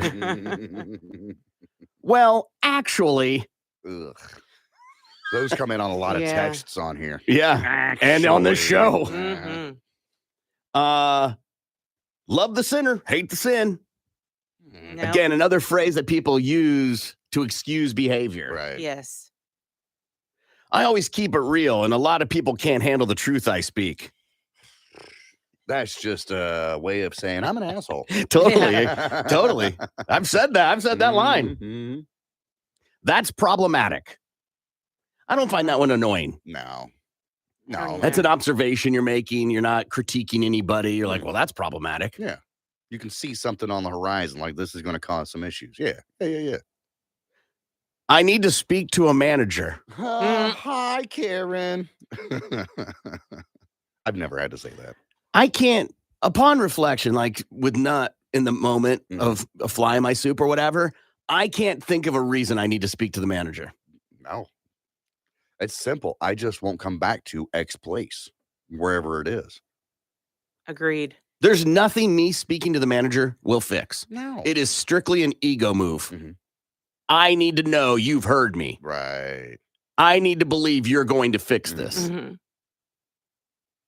Not to play the devil's advocate, but show's based off that theory. Trust the science. I've heard that too. Right. I'm just an aggressive person. I have a lot on my mind. I'm an asshole, and I need to get all this out. Full stop. That sounds familiar. I've heard that. Why are you such in a bad mood? Bitch, when I'm in a bad mood and you go, why are you such in a bad mood? Whew. Whew. Just stay. Don't even ask. Right. Or when they think that you're in a bad mood. Why are you so angry? Why are you so grumpy? I'm not. If I was in a bad mood, you'd know it. I mean, I'm just here chilling. But on the same side, Uh-huh. if someone like shouldn't we be better as individuals and goes, hey, someone's being concerned and just calling a spade a spade. Right. Hey, why are you such in a bad mood? I'm not in a bad mood. Right. Okay. I'm Stop concerned yelling for at your me. mental well-being, Sure. man. Sorry, next time I'll use a more politically correct term, you pussy. Just leave me alone. Hey, listen, I'm just keeping it real. I'm just being honest. Yeah. Got a lot Full on your stop. mind. Is there another way to come at someone like that? If you recognize someone in a bad mood? Oh, yeah, it's easy. Just leave them be. There's definitely don't play an active part in the person's life. Probably you have to be a little more kid glovish, right? And you're like, hey, little fella, you look like you're struggling. What's been going on? Come on, here's a lollipop. Tell me what the problem is. Can I be a shoulder for you to cry on? Here's another one. Live, laugh, love. I've Said seen it. those signs. My wife finally is getting rid of the gather sign in our dining room. I have Oh. no idea where we're going to eat. What's her reason for getting rid of it? She's just like, all right, I think I've pushed the button enough. Fine, we'll take it down. Why are you in such a bad mood? People come over, or my girls will go, where are we eating dinner tonight? I'm like, just look for the sign. Right? Tell you where to go. Yeah. I Yeah. totally thought you were like, I have no idea why. I have no idea where we're gonna eat. Right, because the sign says I know, gather. I love it. And it's a play on like, hey, we're I family. know. Okay. This is Trying awesome. to help you. For your situational awareness. I don't. No. No, seems like a lot. Another one that is a button. Calm down. Yes. Calm down is a move someone says to try and like establish alpha. Right. Dominance. Yeah. Instead of peeing on their leg or whatever. Yeah. Just calm down. This line. I work hard. When I hear this line, I just laugh inside. Because if you have to announce you Right. work hard, you don't. A king that has to say he is king is no king. Right. Game of Thrones. You are insecure in your hard work ethic Right. that you must pronounce to the world that you do. Uh-huh. Well, then your actions should reflect that, right? I reject the premise of that question. If you said that to me, I'd probably laugh. Mhm. Get out of here with that. Gimpy and I laugh about this one all the time. If I were you, Oh, you should just. you should just as a variation of Right that. along the same lines. You yes. need to. This is another one I love. Threat to our democracy. Oh, good Lord. Must be nice. Like, must be nice. Mm, Oh, I was must thinking be of more like, nice. you must be nice. No. Must be nice. Mm-hmm. Are we there yet? You know, it must have been when I got my white New Balance that I realized how annoying that phrase is. Yes, absolutely. Dad mode, man. I can't stand that. Mm. Are we there yet? You'll know. How will I know? When I park the car. Right. Then you stop at the gas station, take a whiz, right? Because you've been on the road for 16 hours. Are we there yet? But you said we were there when you stopped the car. I got to piss. Shut up. Knowing things people say. I'm the type of person. Ugh, Hear me out. no. Per my last email. In other words, I ain't going to say it again. No, meaning you didn't read it. Mhm, Right. mhm. Do your own research. Lazy ass. Because I said so. Sure. Mm-hmm. That's a good dad answer right there. Well, why? Because I said so. That's why. Right. But if you think about it, when Mhm. you're trying to shape a young mind, it Mhm. gives no context. You don't learn from that. And I'm No. so guilty of that. Totally. Every Mhm. parent is. Absolutely. It's an easy answer. If you're saying that, you're already frustrated. Exactly. And I even read an article Oh, good. years ago saying why you shouldn't say that to your kids. And just like you said, because you're shaping a young mind, it gives them no real reason as to why they shouldn't do this or that. You should give them a reason Right. behind why you're saying no. It's an interpretation like a confrontation Mhm. rather than like, no, I just don't understand. Right. I'm only saying what everyone's thinking. Yeah. I've said that before. Yeah, me same. I don't like drama. Oh, yeah. Everybody says that. And yet here we are. It's a Mhm. lie. Yeah. Mhm. Lie. Yeah. It's only said by those people who create the drama Mhm. or are involved in the drama. Mhm. Just giving you a hard time. That means I'm an asshole, and I notice that I've hurt your feelings, so therefore I've got to smooth things over. I'm just giving you a hard time, man. Yeah. That's just how I was raised. I hate this statement Right. because you can't evolve. We can't evolve as people. No. You can't want to break the cycle that happened to Right. you. No. I get it. No. Those issues are deep rooted inside me. Right. And therefore, everyone must be exposed to them Absolutely. because I was. Mm-hmm. What's the strangest type of bird that you'd be willing to eat, such as a shoebill stork? You know what a shoebill stork is, Lindsay? No. Look it I up. mean, Look up shoebill stork. Shoebill stork. It will, if I remember correctly, this is a very bizarre looking bird. It almost looks human like. Got a giant honking Oh. It schnoz. is terrifying. Yeah. It will haunt you in your nightmares. And if I remember right, it makes a horrendous sound. Yeah. A very loud noise. Mm. It's not like a beautiful Yeah, chirping yeah. or anything. It's a very loud noise. Mm-hmm. The shoebill stork. You see it? Yeah. Okay, so what is your pick gonna be?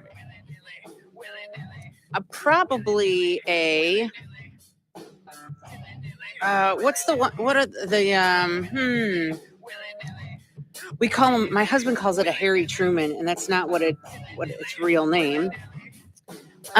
We see, Dropping bombs? huh? Is it just dropping bombs everywhere it No, flies? it's the. Now I can't even think of the real name of it. You see them all a blue herring. Is that what it is? Blue herring. What? Isn't that a fish? See them all the time on the. So it's the ones you see in the ponds and they got the long legs and Yes, stuff yes. like that. Yeah. Hurrah. The heron. Yes. Great blue heron. Yes. Mm-hmm. Okay. Just out of curiosity. Gimpy? Can I say big? Huh? Big? Bird. Big bird. Okay. Oh. If we're going like a legit bird, Yeah. I'm going to go with the flamingo. Yeah. That's where I was going. Yeah. Yeah. I want to see if it tastes like shrimp. Yeah. Flamingo or That's roadrunner. true. One of the two. Yeah. Why not? That sounds fine. Penguin. I'm down for some penguin. Oh, yeah. Some fricassee penguin.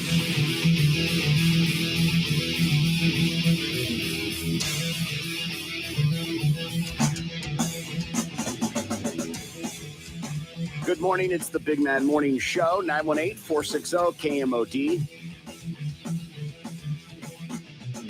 You can also text BMMS and then what you want to say to 82945. Good morning, Lindsay. Good morning, Corbin. Happy 28th porn star birthday to Rhiannon Ryder. You can watch this dirty blonde in action in Gobble Like a Chicken, Naked Bike Ride 2, Squirting on a Nerd, and Stealing His Virginity. Good morning, Gimpy. Good morning, Corbin. We haven't done this in a while, but I think I have the perfect talkback right here. Okay? I'm just going to hit play. I like the bitch. How come you can drink beer in your studio and people can't drink outside? But let me know why it's true for you guys to drink beer in the studio, but we can't drink outside the studio, and you can. Just call me back. I love you, man. Keep rocking. It sounds like he's answered the question. I think so. The answer is in the question. Yes. That is the beauty of talkback. And also not the beauty.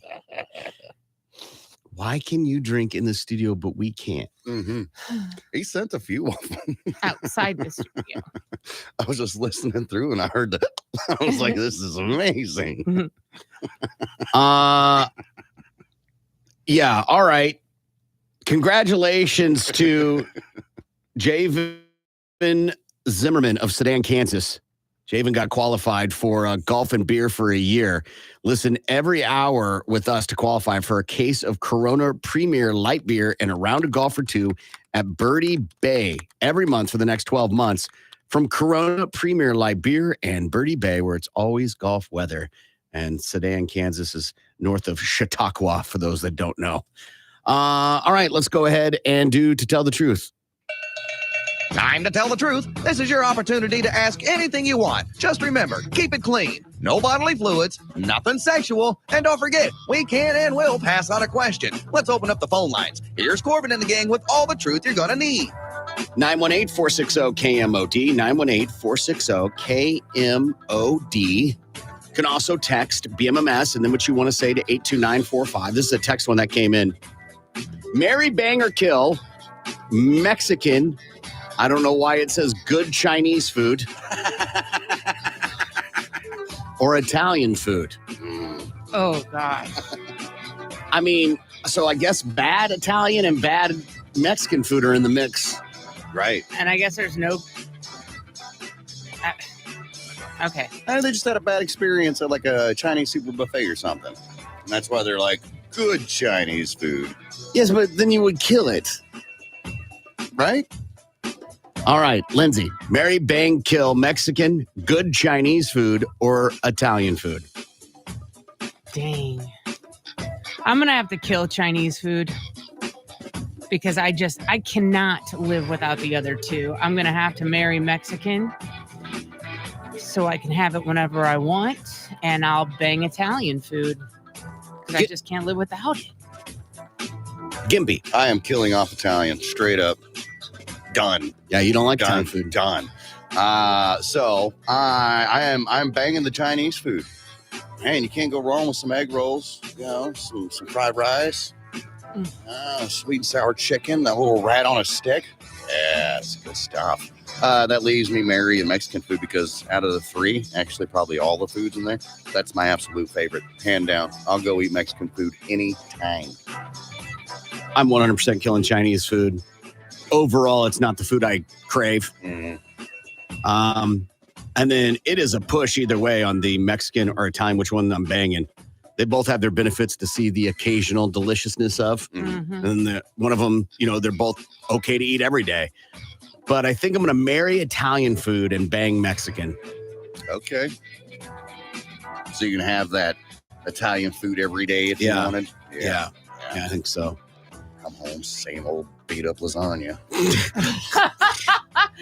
I just think we put on too much weight if we married Italian food. Corbin, what is the place with the cabins you like to stay at? Broken Bow. Broken Bow. Corbin, has anyone ever told you that you resemble Jack Black? No. No. Weight-wise, maybe. Beard-wise, not so much. Weight-wise, no.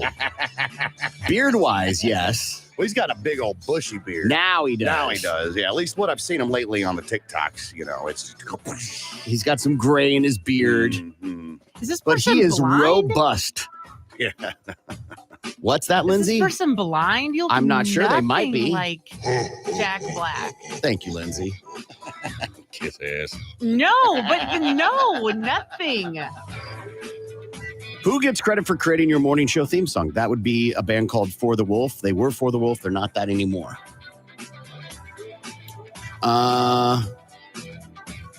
Did you guys see the prices for the Matt Rife show in October? Funny, but not that funny. Is there any show alive or dead you'd pay that for? He was going to be at this new comedy club, but then they moved the show. And I haven't seen the prices. Have you, Lindsay? I have not. I looked because I noticed that he's going to be in town, and I'm like, where? And they're like, the Cox Convention Center, and they won't have ticket, at least where I looked, won't have ticket pricing until this Friday when tickets go on sale. But I've seen him on TikTok. He's a funny dude. He is hilarious, I think, because of his crowd interaction. So what are those ticket prices? I have to know. Yeah, if you've seen them, why not? Yeah. Gimpy says they're not available, so yeah, I don't know. Maybe he's got the inside scoop. This is probably the president of the Matt Rife fan club, Tulsa base. If it was the president of the Matt Rife fan club, then he wouldn't complain. Right. I can't. So I don't know how much it is. So we can't answer the rest of that question. Let's just assume that they're $150 a ticket, because that seems like an outrageous price to go see a comedian at a convention center. So with that being said, just throwing that number out there, $150, who would you pay? What comedian would you pay? Or any show, I guess, $150 to pay for. $150 per ticket. Man. Does that include the service charges? No. That's base fee, man. So you're looking to pay about $250 with all the fees and whatnots. Yeah, I don't know if there is one, because there's so many. You can watch so many specials on television. Am I getting front row? Yeah, but you can watch Lion King on television. But right. I don't need to pay for that. But there's a reason you go see things live. Yeah, but are those tickets front row doggy. seats? It says starting at $332 to $1,300. Whoa, no. That's how much the tickets are to see Matt Rife? That's what that texter just says right here. And it is, nope. Where's it at? There it is. Yeah, same number. Ooh, same number. dang. So they did hit us back with some prices. Yikes. That's gonna have to be because of taxes and those surcharges. What do you mean? Like, all the... You're saying that's the cost with all that? Yeah, probably, right? And it says, I seen a thing said $409 for cheap tickets. Ew. Like Formula 409? I'll bring a bottle of cleaner in. I mean, I don't know where they're getting that, because I'm looking on the site, and the pre-sale isn't even on sale yet. Right. And that's like with the code, you can't. So I don't know, maybe if they're that much. Well, we could just stick with $332. I thought I was being expensive at $150. But so who would you pick, Gimpy? I honestly, there is nobody out there that I am paying $332 to go see a one time. If it's a music festival, a festival of sorts like Rocklahoma or something like that, born and raised, done. Because you're getting a weekend's worth of music or whatever the case is. All right. So to me, that's worth it. But $330 something for an hour long show, I would rather spend my money on a high-end escort. They're more than 300. Or motorcycle I'm just parts. Saying. Yes. Yeah, I hear you. No. The only way I'm going is if somebody I immensely care about wanted, it was like their wish. Okay. Yeah, okay. If my wife was like, I want to go see Matt Rife, or my mom was like, I want to go see Matt Rife, I'd be like, okay. I am not choosing to go. There have been many shows that have happened recently that I wanted to go see, and then I see the price and I'm like, nope. It's just not for me. And this is just my personality. If the ticket's $150 The anxiety that comes along with the service charges that cost more for one ticket gives me anxiety. The cost of parking gives me anxiety. Going out to eat gives me anxiety in terms of how much all this is going to cost, the financial investment. Yeah. So not only am I paying that amount for those things, I'm also mentally paying, Right. and it just ain't worth it to It's me. $1,000 night. No, thank you. I mean, I don't know if it's 1,000, but it is expensive. Dinner, drinks, Where are you eating, girl? parking. I mean, Parking's $40. You might find 20. So now we're at 180. Pretty far from if you're 1,000. paying $400 a ticket, Right. you're at $800. Yeah, I'm out.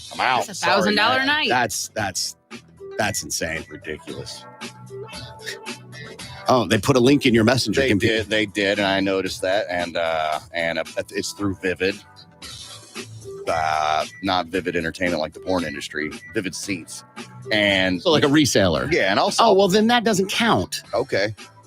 because that's a reseller. The resale is always going to be more. Yes. Like when you say not like scalpers or anything, It's right? kind of like, it's just Okay. resale. It's kind of like scalpers. Okay. It's more legit, Yeah. quote unquote. No, thank you, man. It's starting. I sent you guys the links. First one's 553. You keep scrolling down. There's one at 1669. Front row number 1. Shit. No, They're not even on sale yet. No, thank you. So I don't know how they're reselling them when they're not even on sale. Right. The pre-sales aren't even on sale. Yeah, they're just throwing prices out there trying to steal your damn money. I like this. Who's the most emotional out of the three of you? Lindsay, you get to go first. Me, probably. I am extremely emotional. I cry when I argue sometimes. I've only seen you cry at once. chick flicks. Yeah. When I Stuff get, she does is at home In the yeah, shower away from us yeah, when we leave in the car in the park. scream, tear my at hair 5:50. Gimpy, Sorry, Lindsay, more than likely, I feel. I've been very good over the years of, suppressing a lot of emotion. I've gotten quite well at it, so definitely not me. whew. I would make an argument that suppressing your emotions is emotional. It's kind of like, it's like not making a choice is a choice. Right, yeah. You You know, make a choice type not of to make a thing? choice, Yeah. I just don't know what the threshold is of emotional. Mhm. We're all emotional on different things. Right.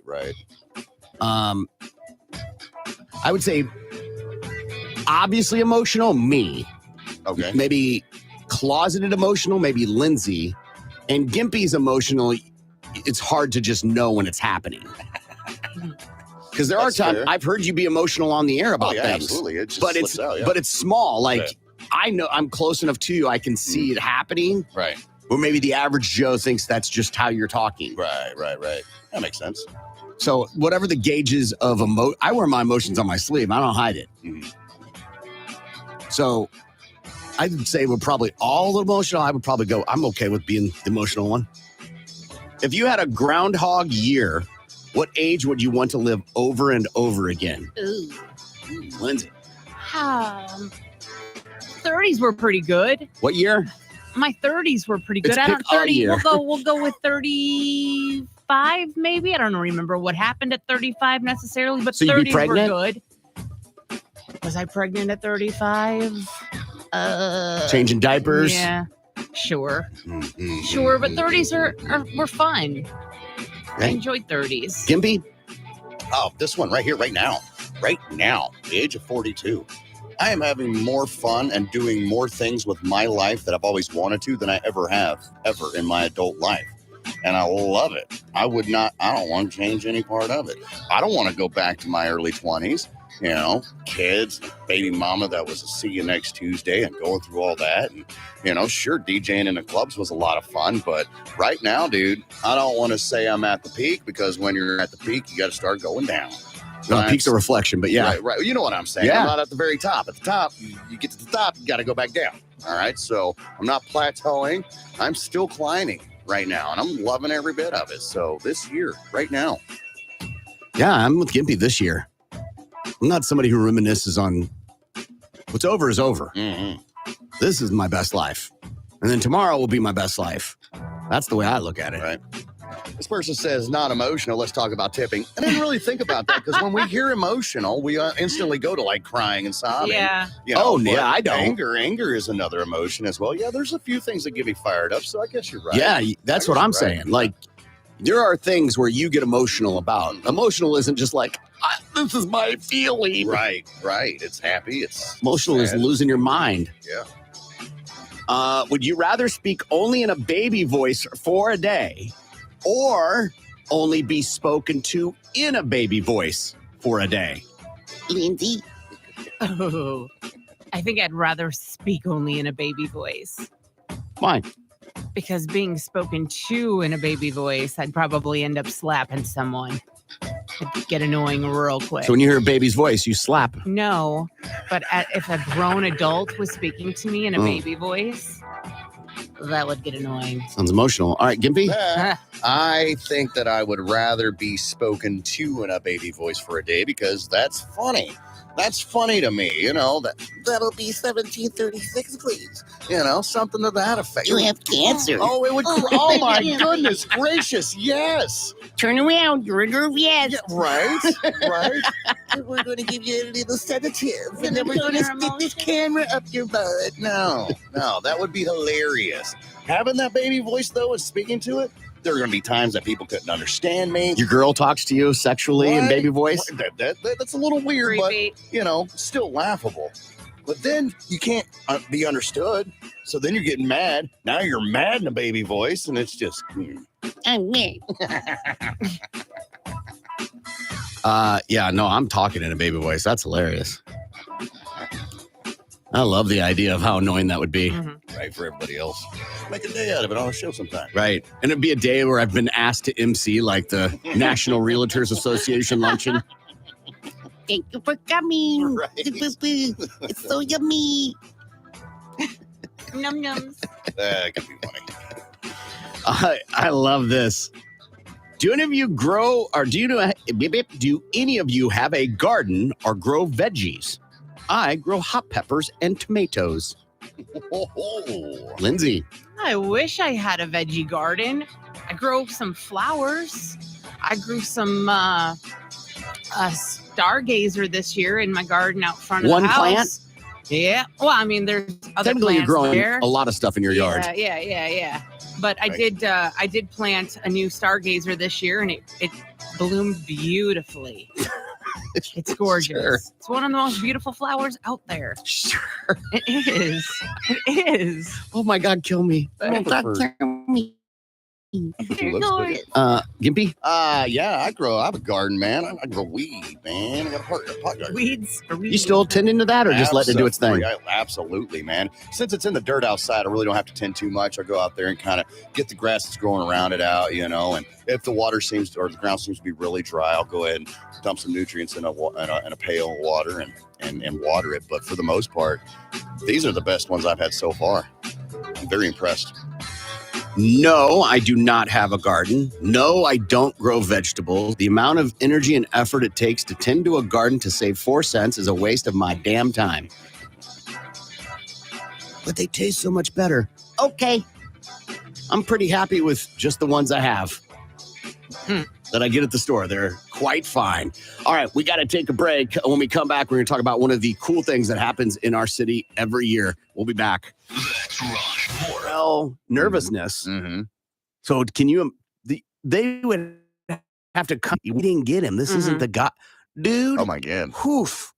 People would lose their ass. Oh, yeah. They would get overly anxious. Yeah.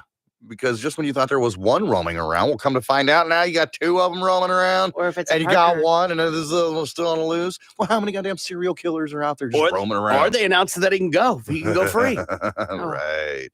Yeah. What if you were wrong in that guy and it was he's not a serial killer? Or, oh my gosh, he is a serial killer. And you're like, I know him. We got in an argument over the rice-a-roni.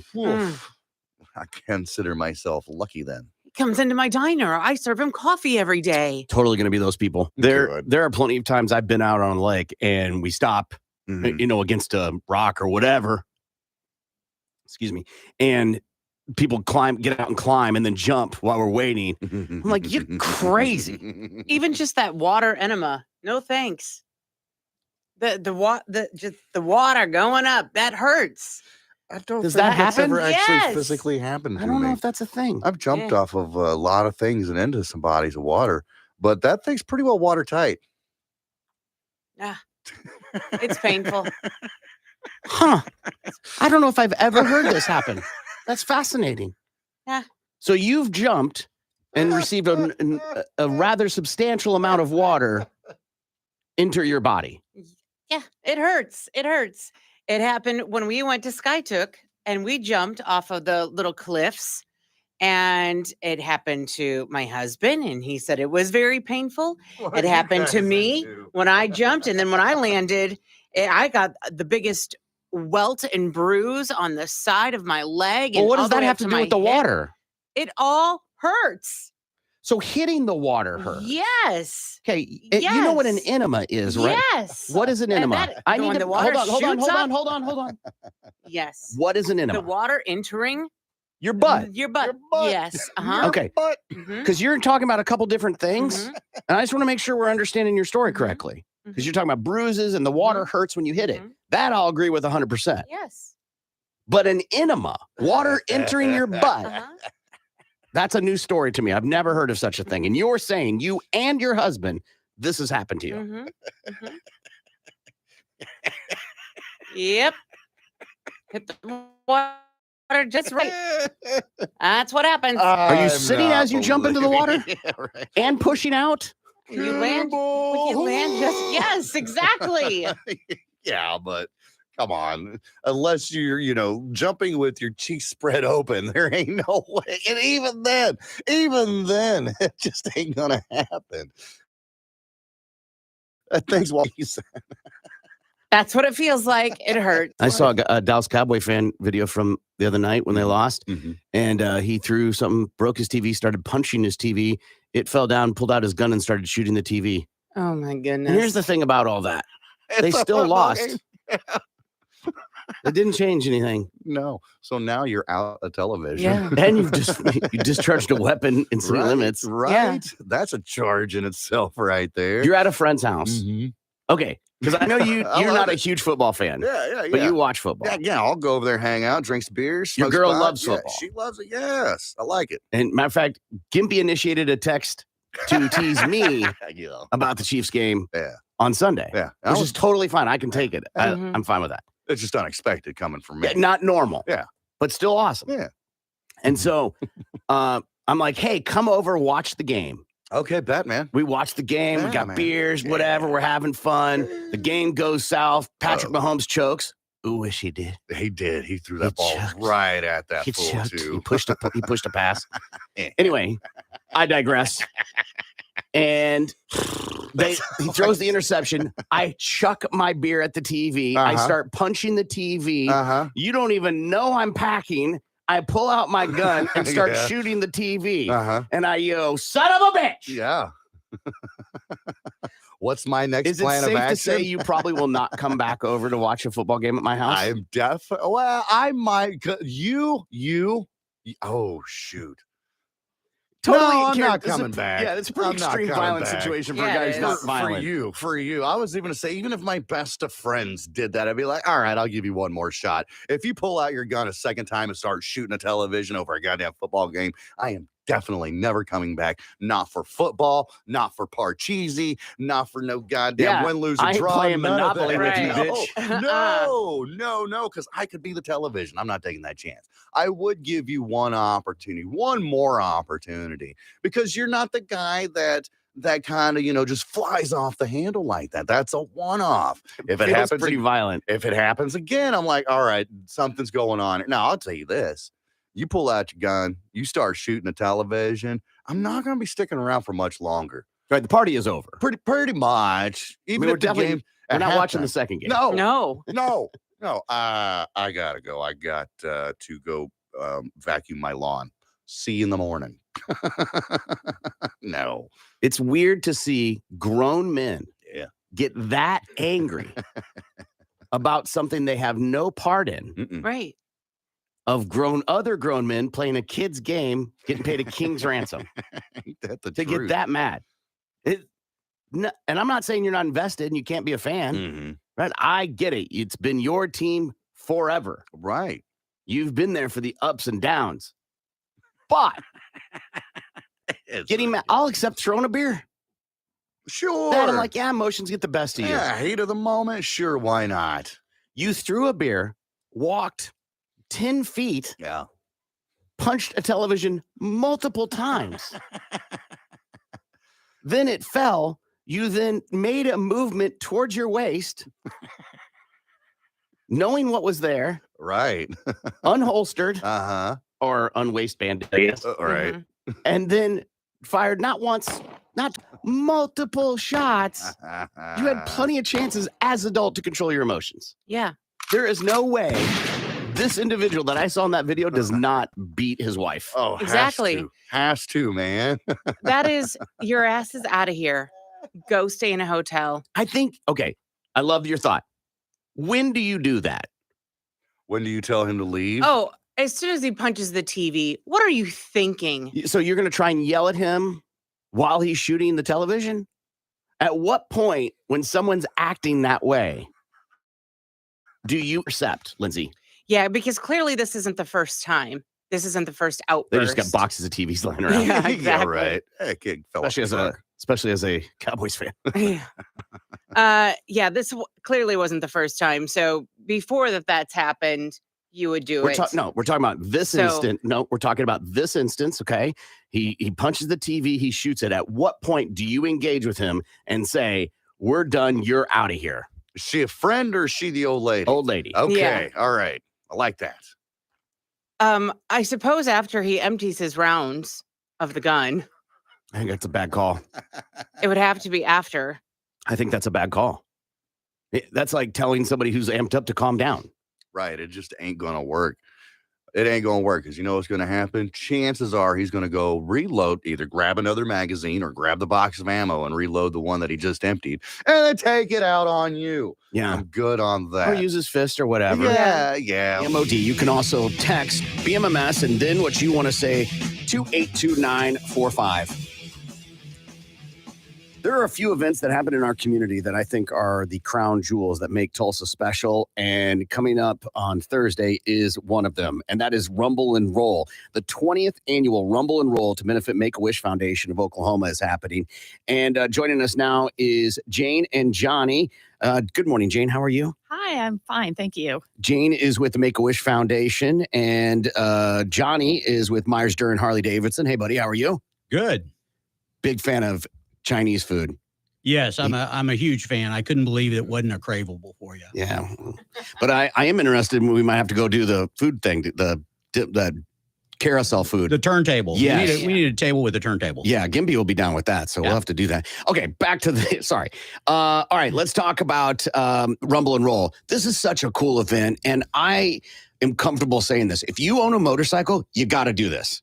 I don't care if it's Harley, Yamaha. It does not matter. As long as you can get down the road, Johnny, on two wheels, even if you have a sidecar, you should do this, right?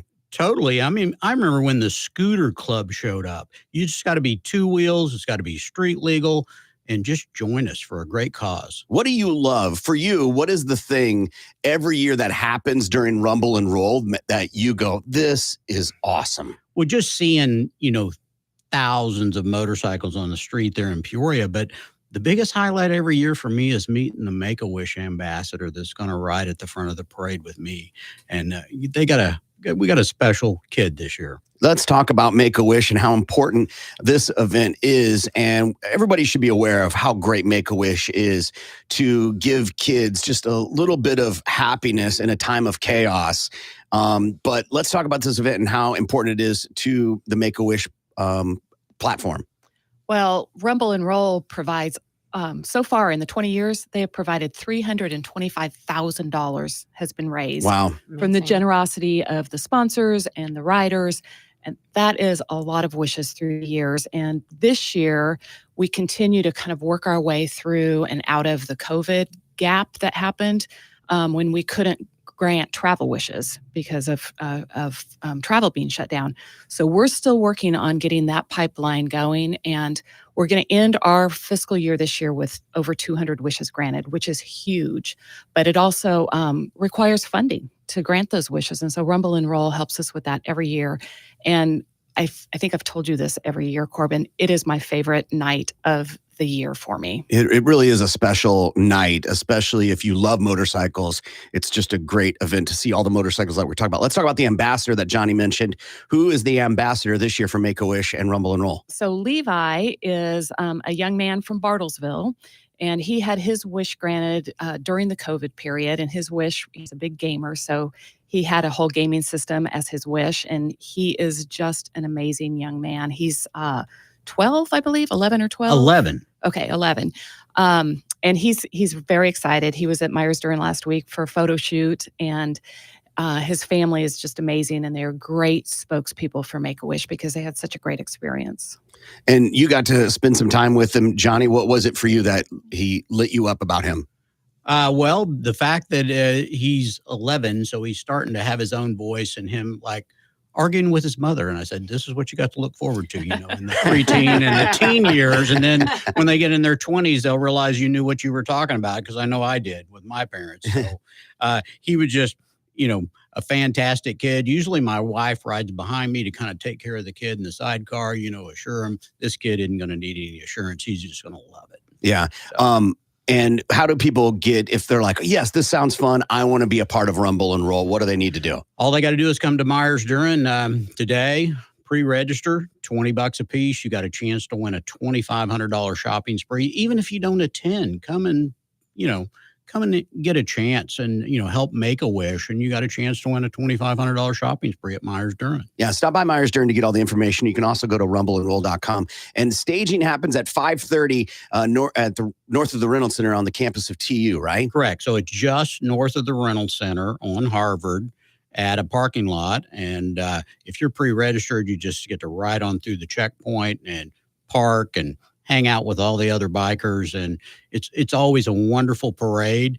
It was just fantastic last year because our promoter, James Clark, changed the route, and we got to go down Riverside Drive through the Gathering Place tunnels. Which is yeah, bike enthusiasts love doing that. Epic. Yes, it is fantastic to ride through those tunnels. Well, for a guy who's done it all 20? All 20. That, for you to say that of the most recent one, that's a pretty big accolade. I mean, for you to go, wow, it was epic. Well, the fact that I've always loved riding Riverside Drive all my life, ever since I've had a motorcycle. And the fact that what they did with the Gathering Place and the tunnels and, the river trail, and, we're just lucky to be Tulsa. Yeah, it's a beautiful little piece of scenery we have, which makes this event so great. When the police get the roads cut off so the whole parade can go nonstop from TU down to Peoria, it's just a cool event. One of my favorite memories is going over a hill and you look down and you can kind of see a couple of hills and you just see motorcycles as far as you can see, all for the Make-A-Wish Foundation. And when we get down to Peoria, Jane, what do people should they expect? Well, if you aren't riding in the parade, come down to Brookside. Excellent point. And be there for when they enter the landing area down on Brookside. It is an amazing scene. You see hundreds and hundreds and hundreds of motorcycles, and they just keep coming. And they come in, they park. Everybody gets off their bikes. They walk around, look at the bikes, visit the restaurants, visit the bars. It's such a fun evening. Well, and I'm glad you brought that up because I get so excited about the ride part. There's this other part that if you're not a rider, you can participate in as well, right? Right. We have a great street party down there when everybody lands down there. Food, music, some beer. Beverages, yes. You bet. Yeah. It's fun. Give me, what is it for you that you love about Rumble and Roll? Dude, it's the camaraderie of the motorcycle community here in Tulsa. We're all brothers and sisters together, and doesn't nobody hate anybody. There's people out there that'll wear their colors, and there's no trouble at all whatsoever. We all get together. We all have the love of the same thing, and we all want to support the same thing. So to see all these people, hundreds and hundreds and hundreds of bikes get together to do that, it's breathtaking, to be honest with you. Yeah, it is very cool to when you get down there to see all the different. That's part two. Is it's like what was the term I've heard before? It's like bubble gum. Like there's so many different colors of bikes and different shininess, not shininess, just retro bikes. There's something for everyone, right, Johnny? It's like the largest bike show in Tulsa. So when you get down there and you get to walk up and down Peoria there in Brookside, it's fantastic. Talking to the people, meeting the people, looking at the bikes, just a good time. 20 years, Rumble and Roll has been going on. How important is it for Myers-Dern to be a part of events like this, specifically with Make-A-Wish? Well, Make-A-Wish has been a fantastic partner. They're our longest partner, if I'm not mistaken. It's for you our guys. longest partner, and the fact that you have Jane and the other volunteers, and when you meet the Wish kids, you meet the people that assist the Wish kids. I forget what they're called. Our Wish granters. Yeah, the Wish granters. Just a great group of people. So just stop by the Make-A-Wish tent, make a donation, and meet some of them. Yeah, if you can go down there, it is free just to stop by. That's why they ask if you to stop by the Make-A-Wish tent and make a donation. Right. Or if you pay the $20 to come into the street party, you get that chance to win the $2,500 gift certificate. Get in on that as well. And 25. So just signing up, Johnny, is enough to get you in on the $2,500 gift certificate. That's good. And of course, you don't have to sign up once. You could sign up multiple times and increase your chances if you wanted to. Right. And it's all that money goes straight to the Make-A-Wish. Thankful for all the Brookside businesses that help sponsor this event. The entire amount of the money we raise goes to Make-A-Wish. Yeah. You mentioned a little bit before. I just want to talk about the number of kids that need wishes and how important Make-A-Wish is for a community like Tulsa. Well, as you know, the children we serve are really battling some tough days. They have been diagnosed with a critical illness. They have been going through various medical treatments. And so we step into those families' lives and grant that child their most heartfelt wish to get them through those dark days and to give them something to look forward to, give that child some hope, give that child some strength, because a wish does that. It gives them, when they're looking forward to something, they're not focusing so much on the illness. They are strong because they want to get to that point where the wish is granted. So this is such an important piece of our year, Rumble and Roll, and the generosity of the bikers. And that's one of the reasons this is my favorite day of the year. Bikers have big hearts, big, generous hearts, and they come out and they show it every year. Yeah. And I know, I don't even have to ask Johnny. I know he feels the exact same way about the biking community and how important taking care of kids is. Totally. I mean, bikers are asked to do a lot of different charities, and I think they do a lot. They do a lot in the community, and maybe they're not always recognized for that, but you'll be able to see it Thursday. rumbleandroll.com, but more importantly, you should stop by Myers-Dern Harley-Davidson, 46th in Peoria. Get the $20 in so you can get in on a chance for that $2,500 Myers-Dern shopping spree, and all the money goes to Make-A-Wish Foundation of Oklahoma. Rumble and Roll, Thursday, rumbleandroll.com. Jane, Johnny, thank you guys so much for coming by. Thank you, Corbin. Take a break and we'll be back.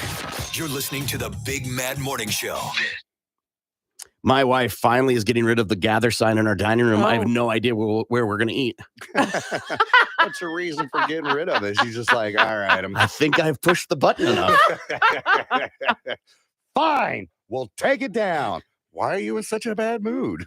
People come over, or my girls will go, where are we eating dinner tonight? I'm like, just look for the sign. Right? Tell you where to go. Yeah. I totally thought you were like, I have no idea why. I have no idea where we're going to eat. Right, because the sign says gather. I love it. And it's a play on like, hey, we're family. I know. Okay. This is awesome. Trying to help you. For your situational awareness. I don't. No, seems like a lot. Another one that is a button. Calm down. Yes. Calm down is a move someone says to try and like establish alpha. Right. Dominance. Yeah. Instead of peeing on their leg or whatever. Just Yeah. calm down. This line. I work hard. When I hear this line, I just laugh inside. Because if you have to announce you work hard, you don't. A king that has to say he is king is no king. Right. Game of Thrones. You are insecure in your hard work ethic that you must pronounce to the world that you do. Uh-huh. Well, then your actions should reflect that, right? I reject the premise of that question. If you said that to me, I'd probably laugh. Mhm. Get out of here with that. Gimpy and I laugh about this one all the time. If I were you, You should just. as a variation of right that. along the same lines. You yeah. need to. This is another one I love. Threat to our democracy. Oh, good Lord. Must be nice. Like, must be nice. Oh, I was Must thinking be of more like, nice. you must be nice. No. Must be nice. Mhm. Are we there yet? You know, it must have been when I got my white New Balance that I realized how annoying that phrase is. Yes, absolutely. Dad mode, man. I can't stand that. Mm, Are we there yet? You'll know. How will I know? When I park the car. right. Then you stop at the gas station, take a whiz, right? Because you've been on the road for 16 hours. Are we there yet? But you said we were there when you stopped the car. I got to piss. Shut up. Annoying things people say. I'm the type of person. Ugh, Hear me out. no. Per my last email. In other words, I ain't going to say it again. No, meaning you didn't read it. Mhm, Right. mhm. Do your own research. Lazy is. Because I said so. Sure. Mm-hmm. That's a good dad answer right there. Well, why? Because I said so. That's why. Right. But if you think about it, when Mhm. you're trying to shape a young mind, it Mhm. gives no context. You don't learn from that. And I'm No. so guilty of that. Totally. Every parent is. Absolutely. It's an easy answer. If you're saying that, you're already frustrated. Exactly. And I even read an article Oh, good. years ago saying why you shouldn't say that to your kids. And just like you said, because you're shaping a young mind, it gives them no real reason as to why they shouldn't do this or that. You should give them a reason Right. behind why you're saying no. It's an interpretation like a confrontation rather than like, no, I just don't understand. Right. I'm only saying what everyone's thinking. Yeah, I've said that before. Yeah, me same. I don't like drama. Hell yeah. Everybody says that. And yet here we are. It's a lie. Yeah. Lie. Yeah. It's only said by those people who create the drama or are involved in the drama. Just giving you a hard time. That means I'm an asshole, and I notice that I've hurt your feelings, so therefore I've got to smooth things over. I'm just giving you a hard time, man. Yeah. That's just how I was raised. I hate this statement. Right. Because you can't evolve. We can't evolve as people. No. You can't want to break the cycle that happened to you. No. I get it. No. Those issues are deep rooted inside me. Right. And therefore, everyone must be exposed to them. Absolutely. Because I was. 3 charged in kidnapping extortion plot. 3 people have been arrested after torturing a man in a hotel room in Tennessee. It happened on the 21st of this month when police say 25-year-old Jessica Mortensen lured a 25-year-old man to a hotel room. Inside the room, 41-year-old Harry Kingham and 37-year-old Joshua Frazier forced the victim to remove his clothes, then held him at gunpoint while taking him to the bank to withdraw thousands of dollars. The victim was then thrown out of the car in his driveway. Oh, damn. All 3 suspects then returned to the hotel where the incident happened. Where police found them. Yeah, and you never go back to the scene. Right? Yeah. Come on. There's a drug involved, Lindsay. Can you guess what drug is involved? Meth. Yes.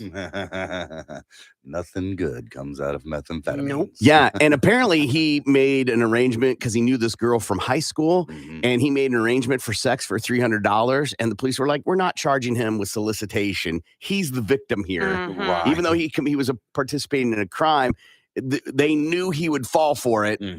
They clearly took advantage of him for hours and made him give up his information, so he's not getting charged with.